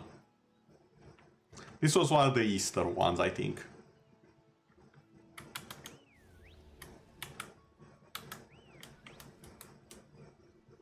Look how cute it is. Pokemon was with dragons. Yes, it was pretty much Pokemon with dragons. And I loved it for it.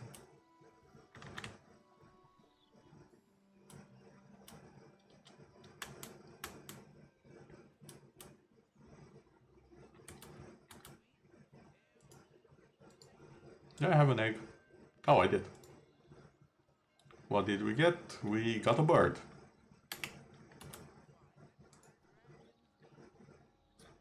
Now about this bird.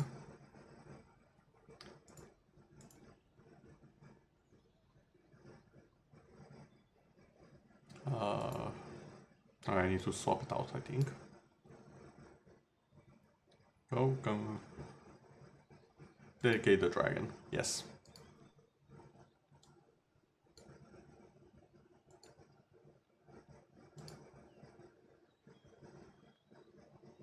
Do you have anything good now? I'll just release you.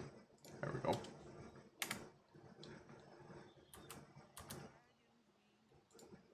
And I'll just have a random egg here. Oh wait, that's the wrong thing. There we go. I have a different one. Weapon boxes, yada yada yada. Nothing that important from what I can see.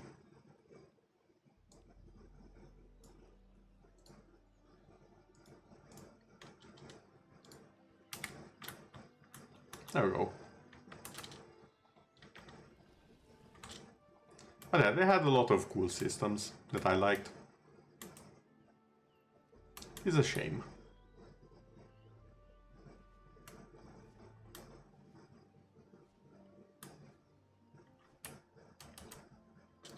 But yeah, let me just land somewhere where it's relatively safe.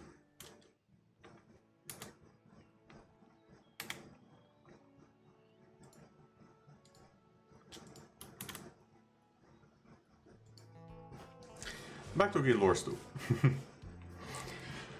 I'm actually so happy I checked it out, because I completely forgot I had it on my computer. I haven't touched that game in over a year. I remember on my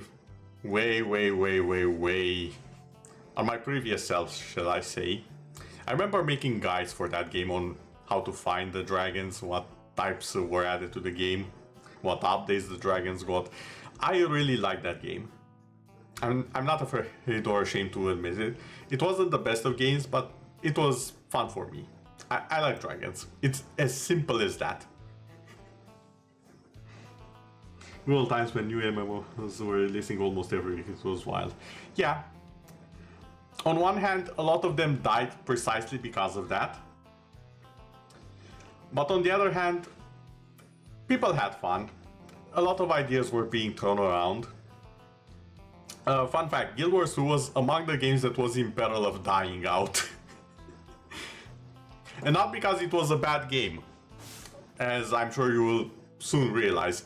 It was simply that it wasn't nearly as predatory as other MMOs were to sustain itself with the population it did have. Because if it... Hot take here. If Guild Wars 2 was more predatory, they would have made more money. Enough money to have never been in the red. But they didn't. What they chose was to lay off people slowly, as little as they can, and still make content. People come into the game and look at it like, oh my god, there's so many expansions. The Living World seasons, they are also separate and cost money. I'm gonna tell you a little bit of a secret. If you have even one expansion that's bought, you can turn in-game gold into gems with the marketplace. And you can buy the Living Seasons that way.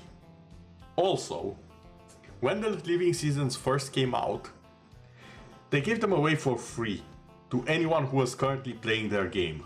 It was like, hey, you're playing the game, you're active, free content.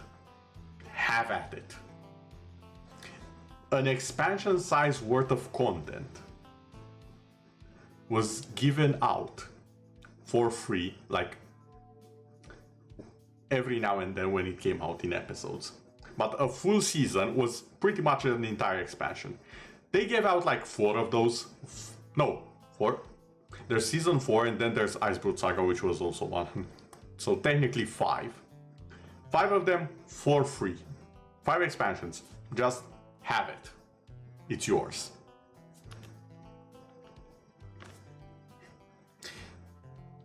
Oh, they kind of force you to open? I did not know that.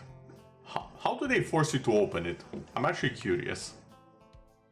Because it's been so long, I actually don't know how new players are.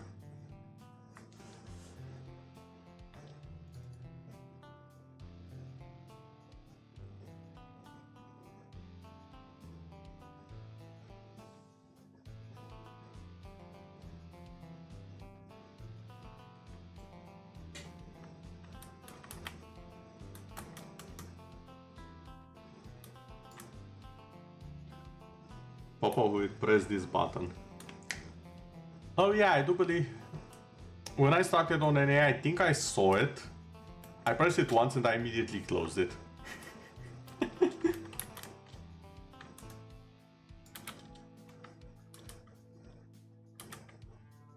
I was like, yeah, I know what this is. I'm not interested right now. Have a nice day.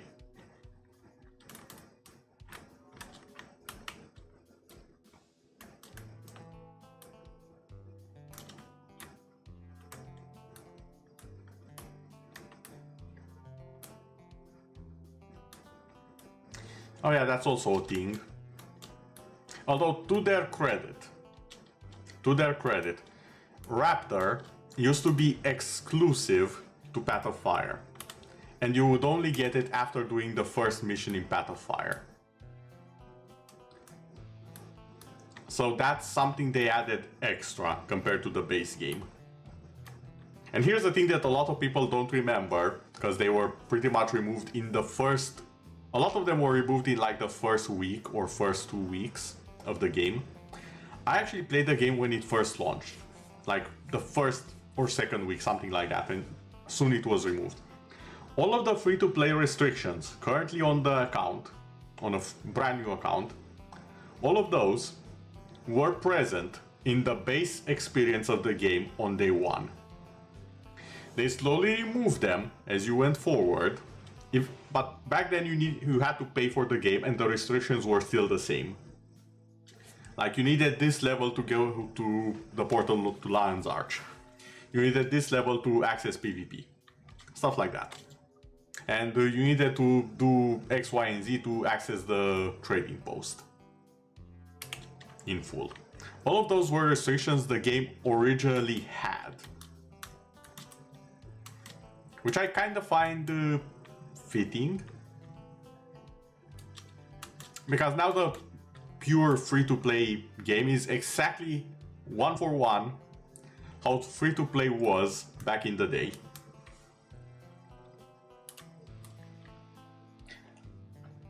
But yeah, they added the Raptor, they added a lot of cool stuff though, so it is better. And yeah, the trading post is now unlocked completely after buying any expansion. Again, they added a lot of stuff and they made things better. They do listen to the players. They even have streams with either developers or artists where they just answer questions or take suggestions from the players. If I had to make a top 3 of developers that I trust to get the game done, to do a good job, I would place them in number 3. Number 1 has to go to... Honestly, number 1 and number 2 are kind of tied for me. It's either Larian, the people who made Baldur's Gate 3, or Digital Extremes, the people who made Warframe. I'm not 100% sure which of them deserves it more. The number 1 spot. They're both reliable. Both of them have made mistakes, and both of them have been swift and honest in correcting them. They didn't ask for a paycheck to correct their mistakes, like so many others have. Looking at you, Destiny 2. I'm watching you, Bungie. You had a cool world, and you messed it up so many times that I've lost interest. You know, you have a problem when the narrator loses interest in your story. Let that sink in, Bungie. Moving on, and with less negativity, yeah, Larian Studios, developers of Divinity Original Sin, Divinity just simply Divinity, and Baldur's Gate 3. Digital Extremes, developers of Warframe, and in the near future, I would hope, Soulframe, which is pretty much Warframe but fantasy. I'm up for it. And then there's ArenaNet with Guildwars 2. These 3 companies I trust. I know they might make mistakes, but I trust them to correct the mistakes, which is more than I can say for a lot of game companies these days. And that trust is hard-earned.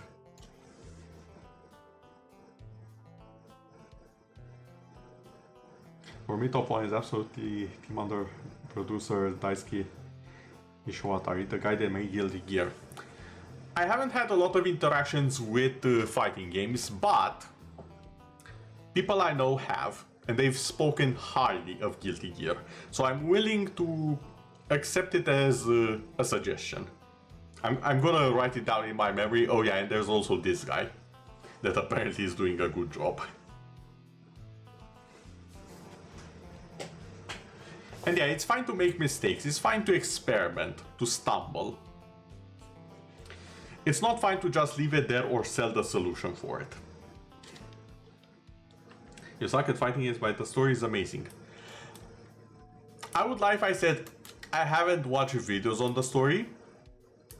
I haven't played the games, but the story is intriguing. I need to pick up at some point just looking through all of the story. That's something I still have to do at some point. I'll be quite a shitty narrator if I didn't explore all of the tales that are available to me. Well, not shitty, just uncultured. And we can't have that, or can we?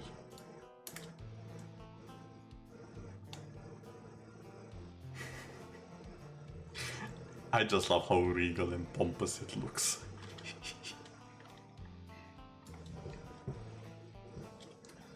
Oh yeah, got that. Yeah, I forgot. Thank you for reminding me.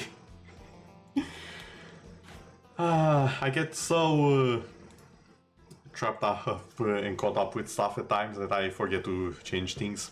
Thank you for reminding me. You didn't miss much, I assure you. Just me flying from place to place while talking. Which, to be fair, when you have something that looks so pompous and regal looking, you are missing out, but still. Oh, that's a lot of darts.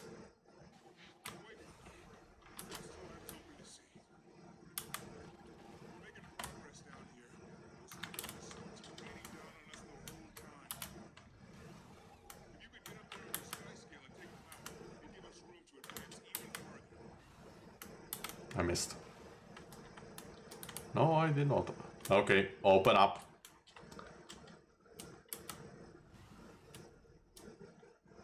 I'm waiting.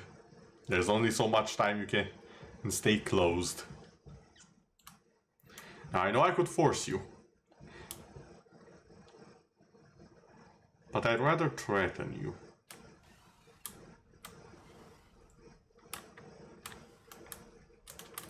There we go. Nom. And the nom.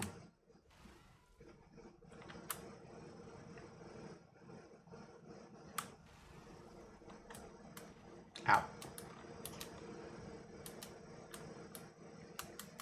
Maybe going for the daily. Yes, you do that.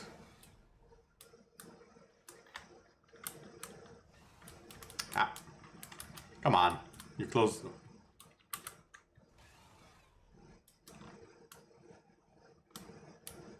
Ooh, more sky scales.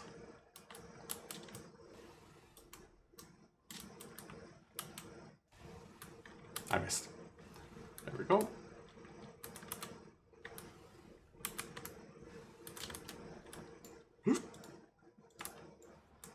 We're going to ignore how I didn't have any HP left.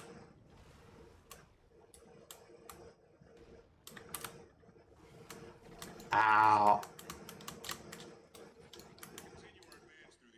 Ooh. Okay, I don't think people understand how close I was to that just now. Allow me to explain. If the event did not complete, the enemies would not have spawned, and I would not have gotten in combat and recovered this fast. I would have splattered if the event was not complete just then.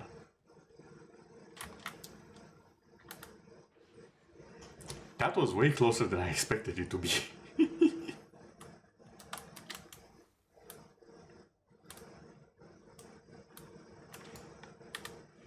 Still, I did do the daily here. Then the big event, which I could repeat, but it only gives the big reward once, so highly encouraged to do something else. Question is what?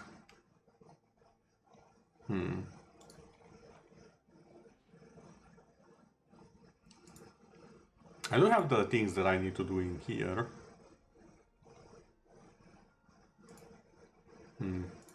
What's the daily for season 4? The high bluffs. So people will probably be in that map. Okay. The high bluffs. What do we have to do in here? Part an imposter Senator's plan. Oh, the Dead Branch Shatterer, yeah. That one. Venta Pass Waypoint. Okay. Did I complete a Start to Guide as Mastery? Hold on. Story Journal.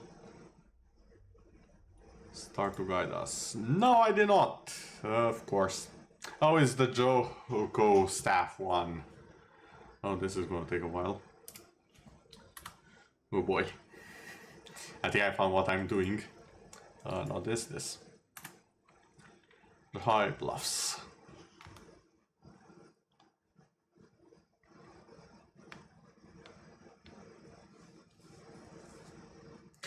Well, time to see another cool dragon, hopefully. Also, how are we on time? Because I do need to go to work in about 2 hours. Yeah, I still have 2 hours, it's fine.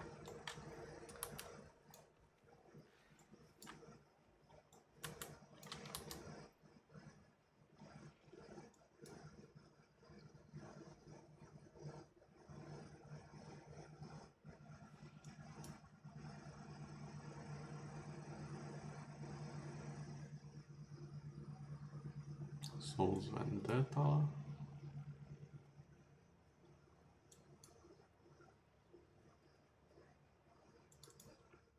I'll go to the commander and see what they're up to. That's always a good plan. Another thing that the game has going for it, the commander system. You just look at the map and you're like, oh, stuff is going on over there. Better check it out.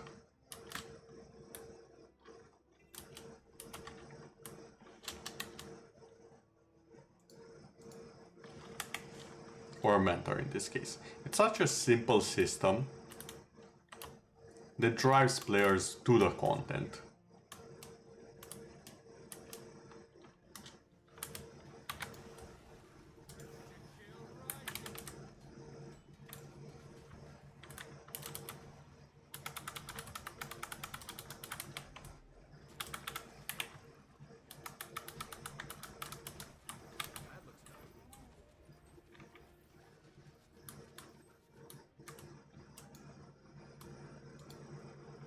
I should probably tag that to collection since I am working on it. In such a high.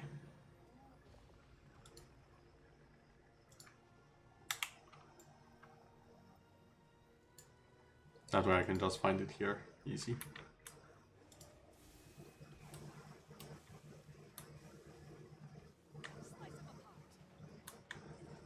Venta Pass. Where is the Venta Pass? Hold on. Venta Pass.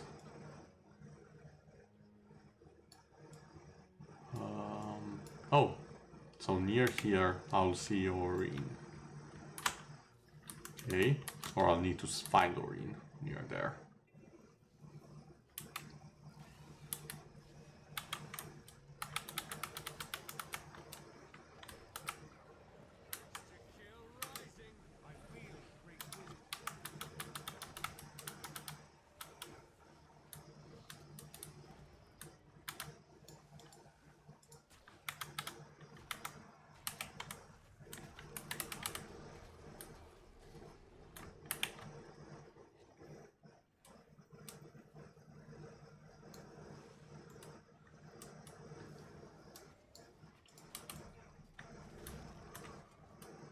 Oh, someone has the Oreen legendary.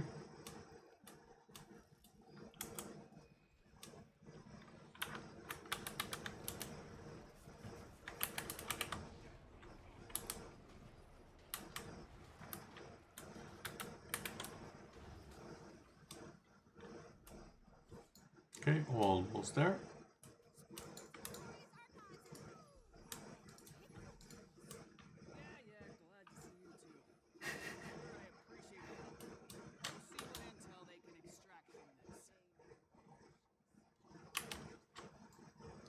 Protecting them as they repaired the gate. Oh, they did.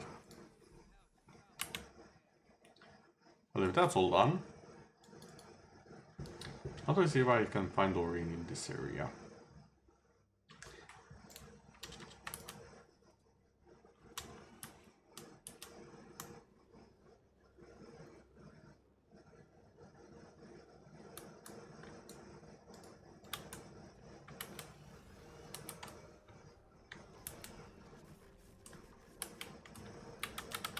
I think all I have to do is pretty much be in combat. She will just swoop in.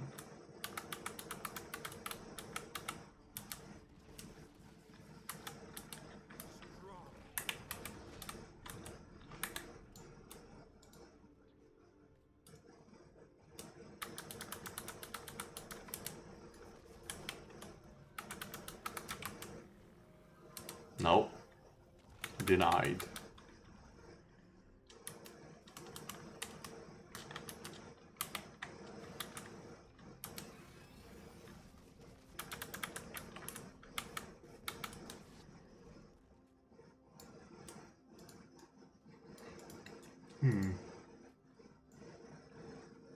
Oreen, where are you? Here, dragon, dragon, dragon.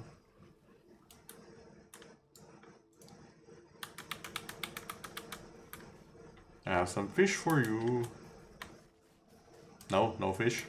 Okay, fine.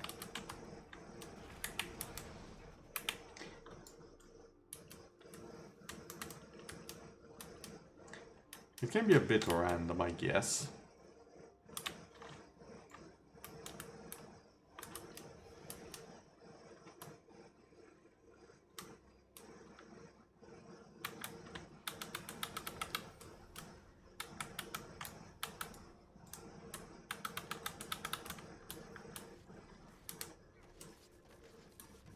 This is for all the PvP matches I've lost because of you.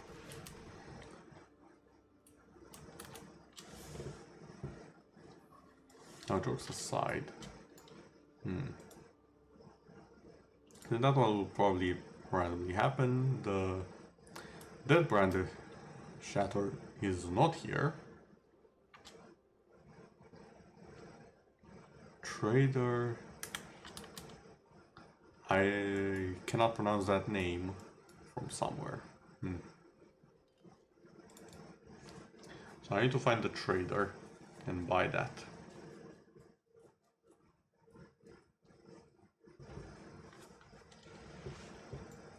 There we go.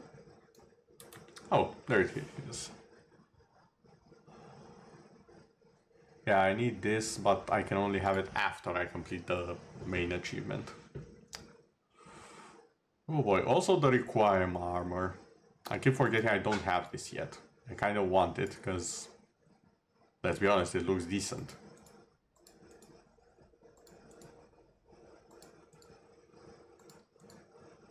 I mean, look at the heavy armor.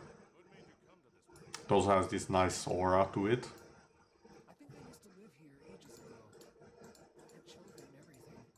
They're all dead now. I'm sorry.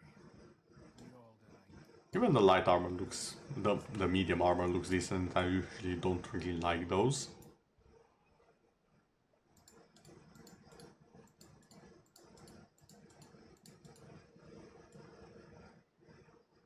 The light armor has its appeal here and there.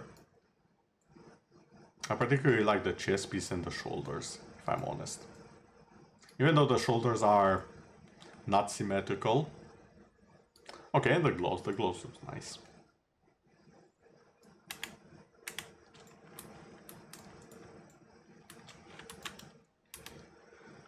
But that requires me to do more stuff from... where is it? Start to guide us.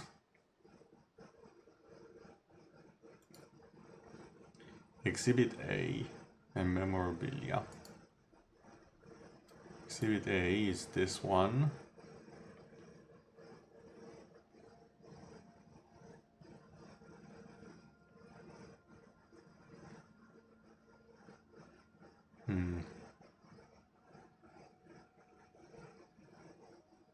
So I need to find the artifacts. I can probably do this one.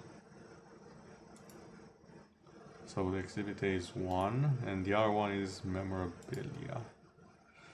Memorabilia, where is that one? It is actually not here.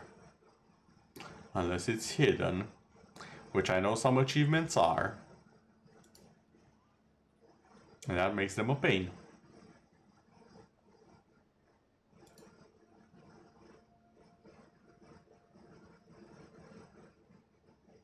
Start 15 successful conversations. That's the issue. Successful ones. Yeah, that ain't happening anytime soon. Close to the wall. Maybe. I'll have to redo the story mission for that one. Ooh, Dive Master. Willowhorn Falls.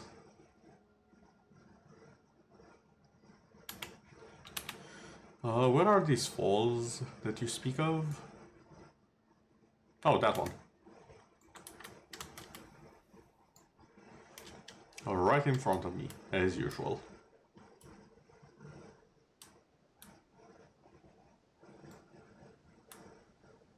And I see the diving goggles. Okay, seems fairly easy.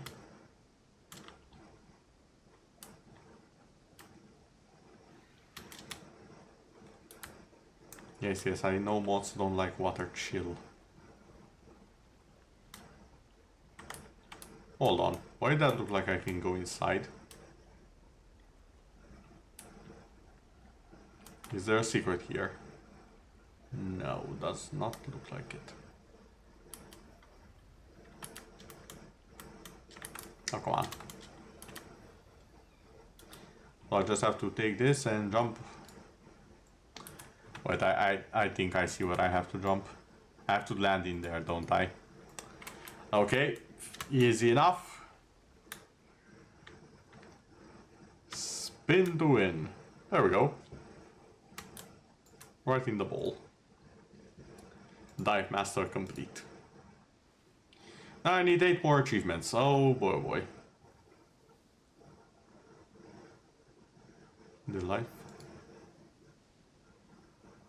Delightful romp. What the heck does that mean? Apparently I did the silver one of it.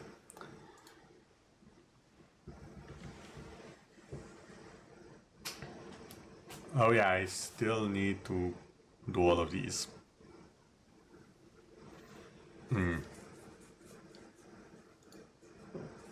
Yeah, convergence is gonna...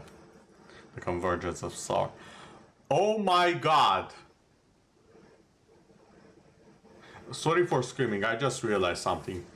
They teased the Sorrow boss of the convergence activity all the way to season 4. All the way back in season 4. I just realized this.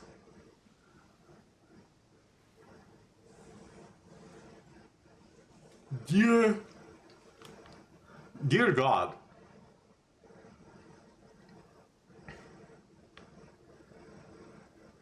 And I know they basically teased it because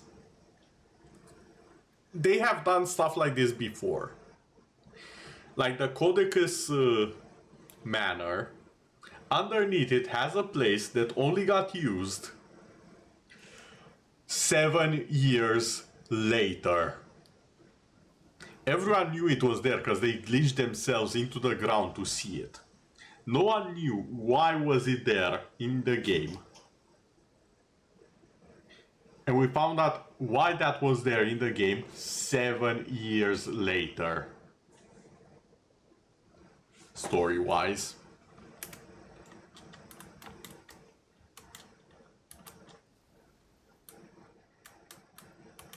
And we also know that they have said it before.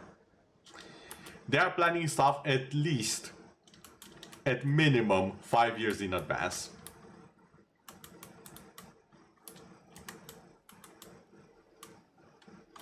So yeah, the devs know what they're doing. They don't know exactly when they'll do it, but they know what they want to do with the game. Dear sweet God, I just... Okay then. I knew of it, but every now and then I'm reminded of it. And it's such an amazing feeling.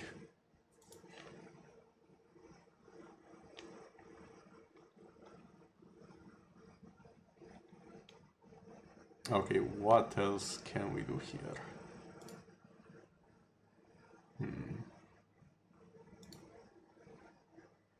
Badly confused that in. And Zolmorris' sword and shield. Ah! The bounties. Not gonna lie, I'm actually a bit scared of those. Because you need a team for them. And in case it was not obvious, I do not have one.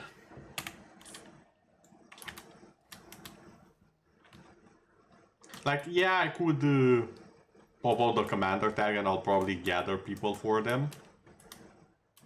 Actually, what am I saying? I should probably have just said it and done it. Like, that's exactly what I need to do. Pop the commander tag and just summon up the squad.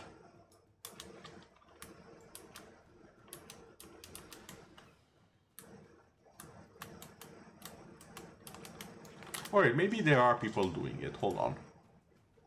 Doing season 4, Giant High Bluffs. Okay, there's no one doing it. Then I shall be the one.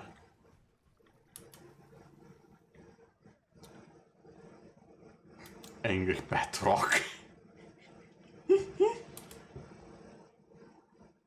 I forgot the game has a sense of humor. Okay, I already did these. The badly confused Etin is not here.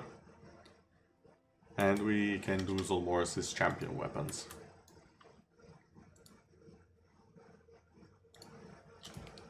Okay, you know what? Great squad.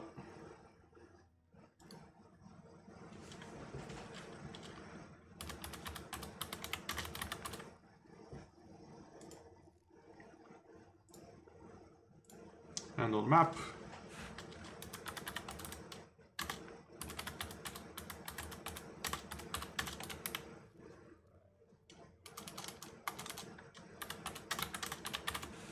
Hey there, you! You look strong. That helpful.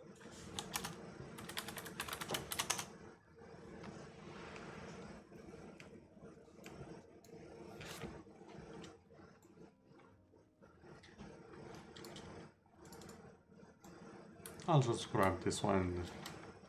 See the general area where we have to go. Oh, it's actually not that far. Okay then.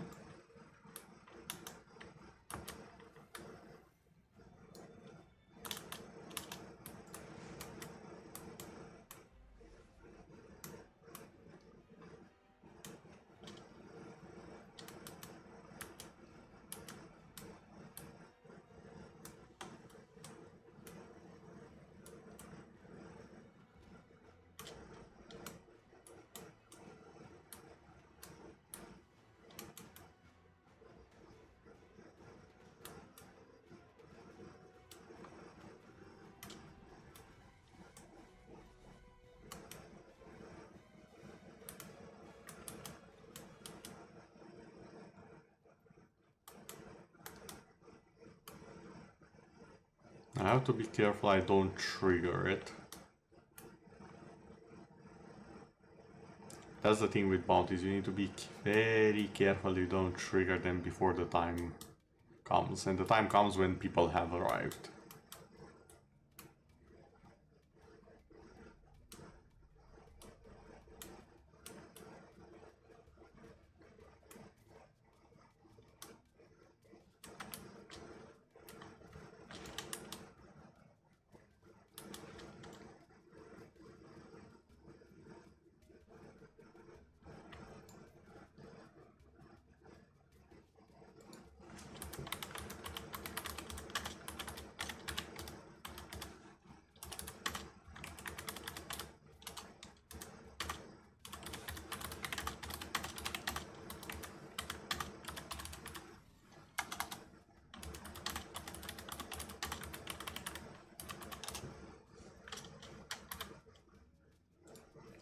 Then, and I'll just have the group advertise here.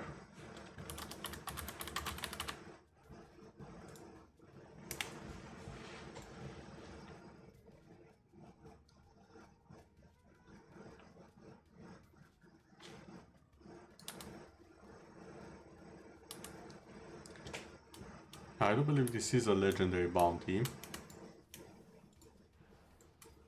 Chill, relax, Archer. I'm not even here, you see nothing. Okay, you see him. You don't see me. Now you see me. Okay. This is one persistent Archer. He's thinking about it. He knows he can't hit us from here. Oh wait, he did hit the guy. But he's still trying. I mean, to be fair, he is a zombie. So, thinking isn't exactly his forte. But he's determined. I can respect that.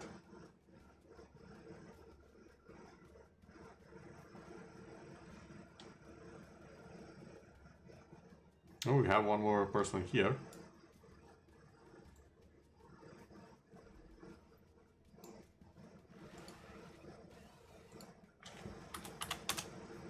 Oh, two people.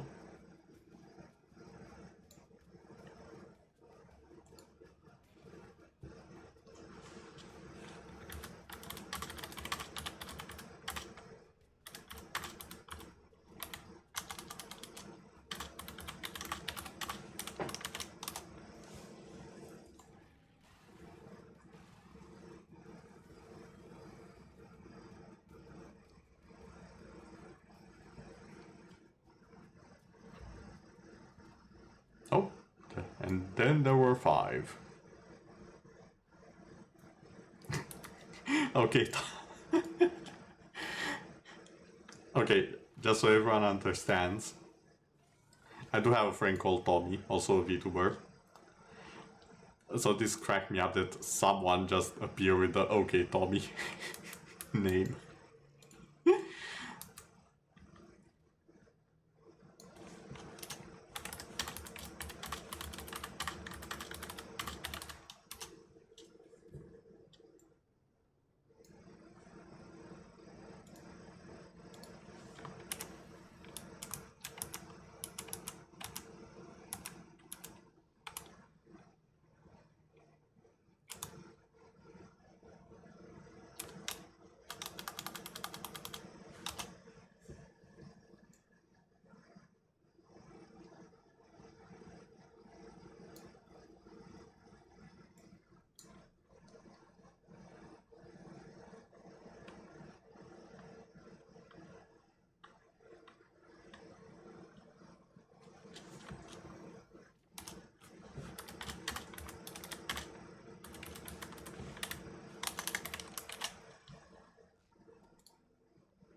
soul is mine.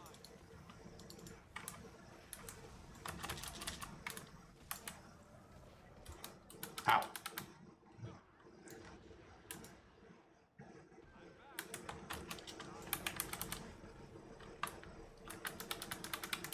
We're actually taking them down, so that's nice.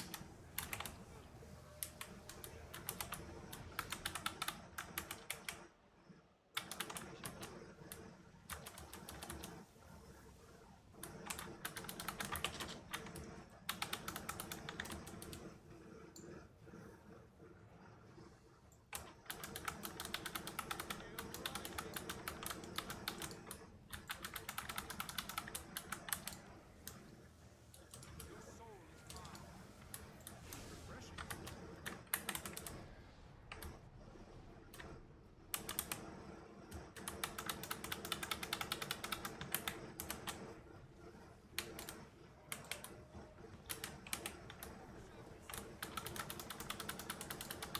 There we go.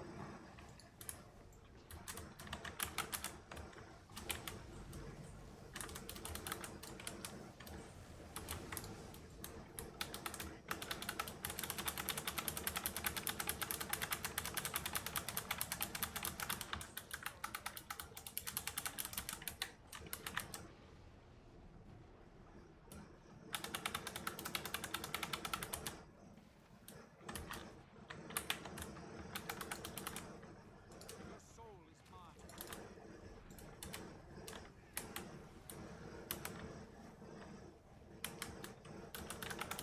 Divide and conquer. Ow.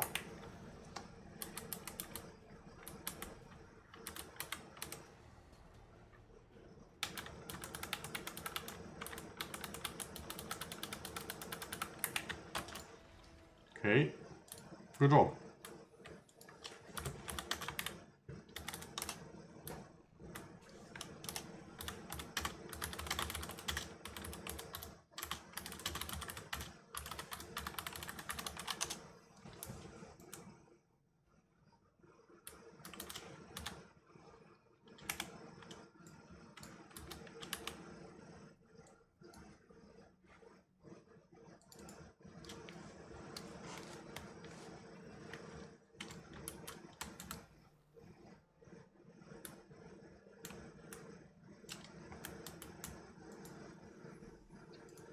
See, easy to find a squad even when everyone is supposedly at war. Ow, ow, ow, ow.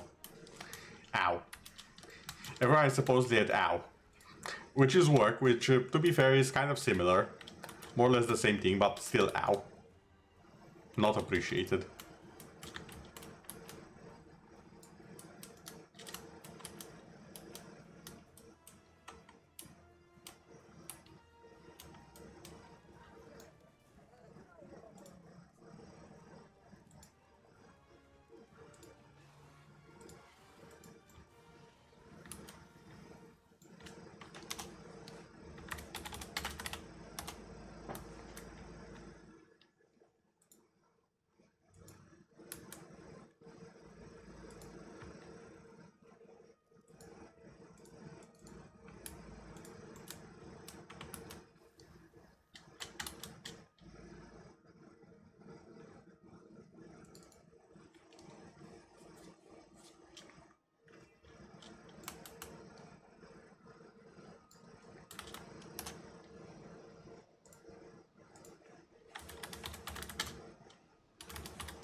Now, to be fair, I don't know if we can handle the legendary one, but I'll sure as hell give it the good old college go.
Someone started it early. Your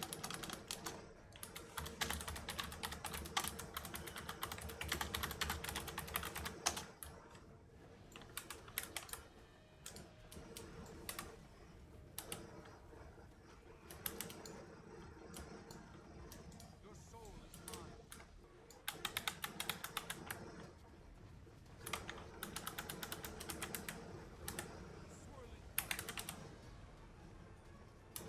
We might still be able to do it actually, because it did not scale that much.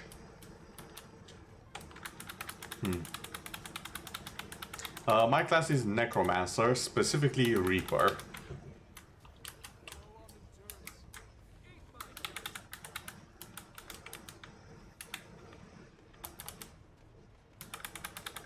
It's one of the better solo classes, and since I do play the game solo quite a bit, it has become my go-to.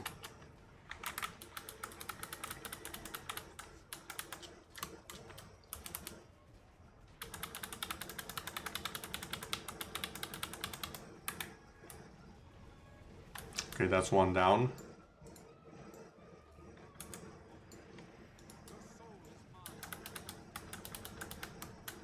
Careful of the hole, everyone.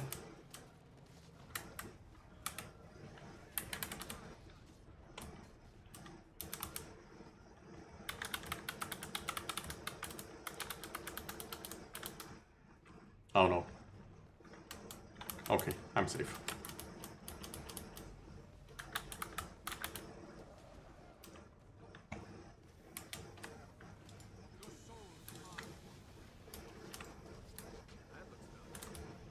And there we go, bounty done. Nice.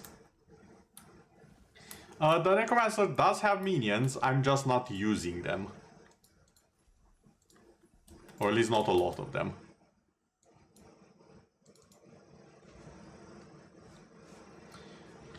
The Necromancer here is a lot less about undead, and a lot more about using the dead in various ways.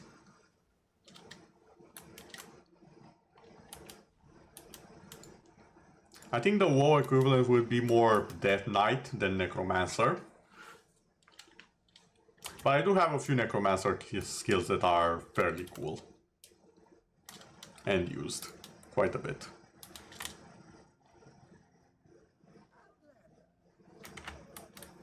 Okay, let's go for the badly confused Deton. Which is also there.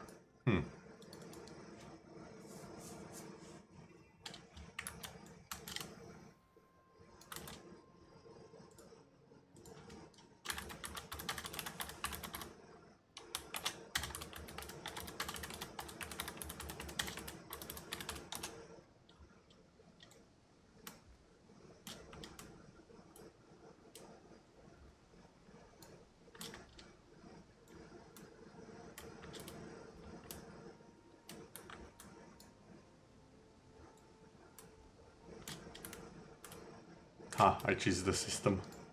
I tricked it into thinking it was close to the ground. So I can regenerate stamina.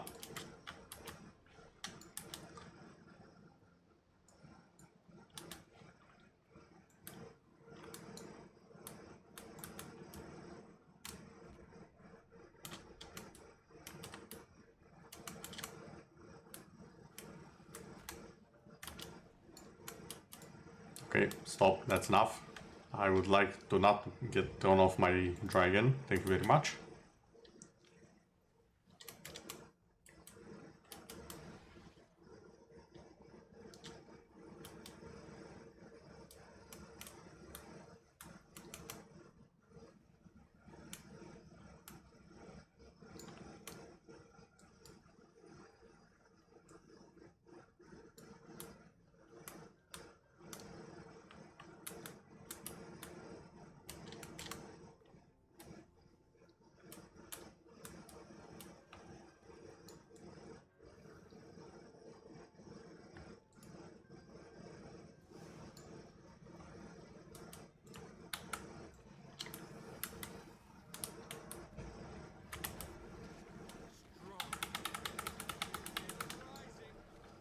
Like, for example, one of the lesser known skills that a necromancer has comes from the lich form, and it's this one, Summon Madness.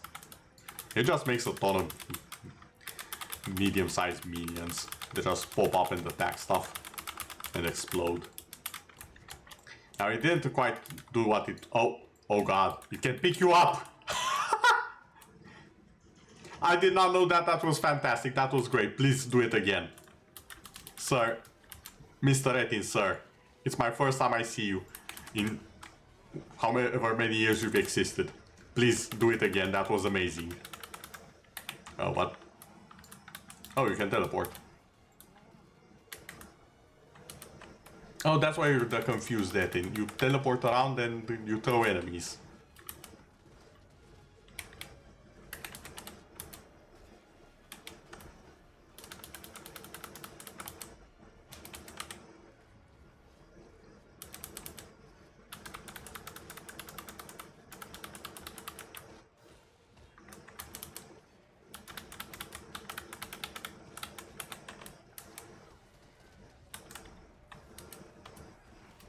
It really is just very confused. I have no idea what's up with it, but I love it.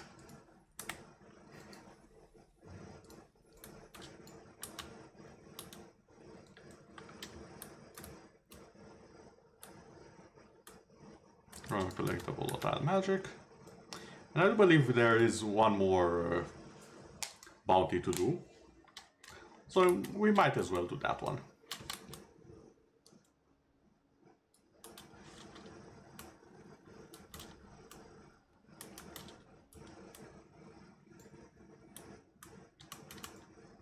It's always nice when you can do the full set.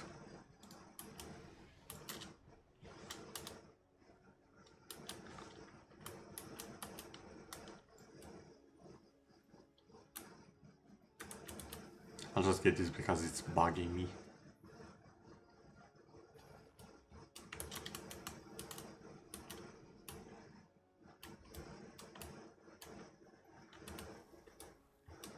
Okay, where's the pet rock at? Oh, it's right there.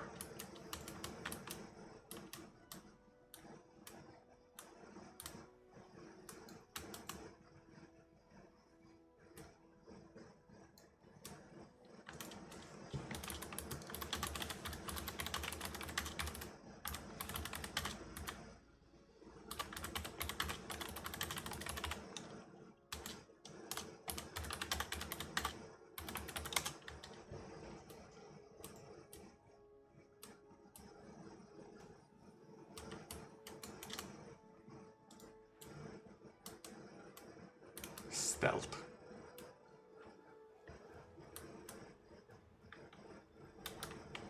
Look at how silly this is. I adore it.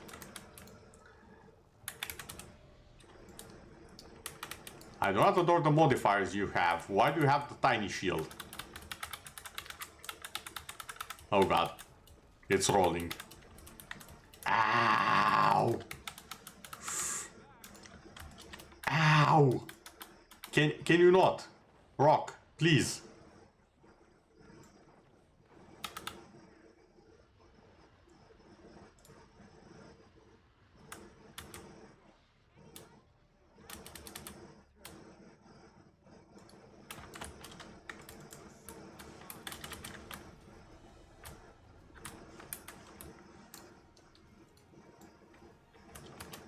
Nope.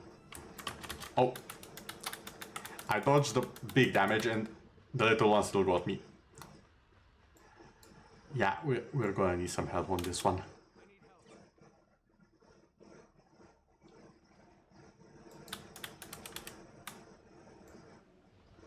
Oh, we're getting it. We're getting the help. Stun it.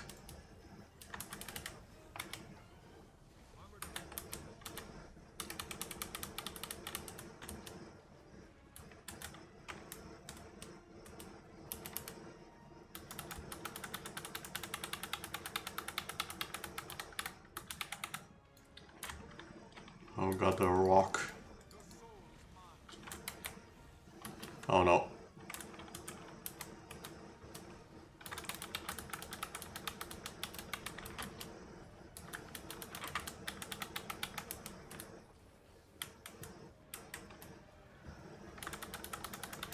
Three people bounty. Haven't done a challenge run in a while.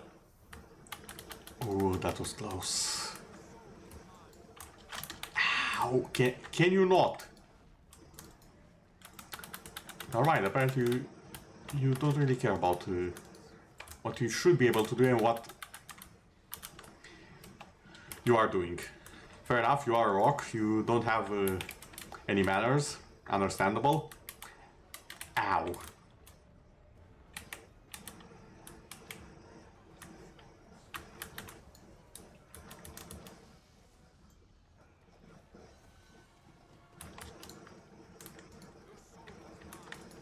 Why is the rock the hardest of them all?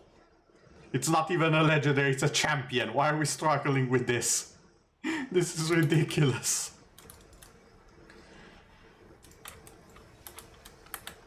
Well, welcome to Guildwars 2. A rock is stronger than 2 wyverns, a confused teleporting Etin. Well, it's a rock, it must be hard. You know, this is why Dwayne The Rock Johnson is so strong. It's not because he's Dwayne, it's because he's The Rock. This is why. This was his master. Obviously. Oh, stop slamming!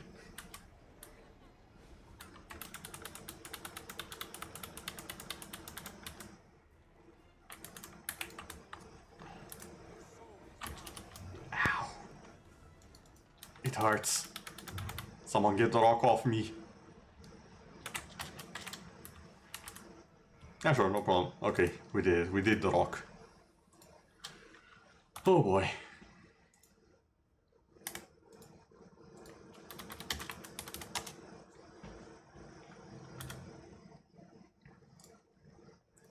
And with that, that's one more achievement down for the count.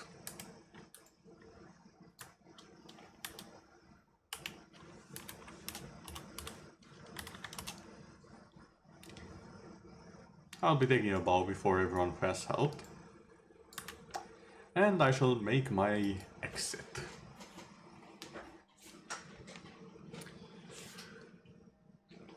Although, speaking of exits and shopping, I do think I'll be ending the stream here for now. It has been a good idea to return to the game at this moment. Had a lot of fun, relaxed, did several achievements, which I expected to take me a lot more if I'm honest. No complaints there. So, as I have mentioned, later tonight, in fact, we will be streaming some Vigil, the longest night, which I kinda skipped on the other day. Again, sorry about that, stuff came up. So yeah, I do hope I'll be seeing you all later, but for now, good day everyone, and bye-bye.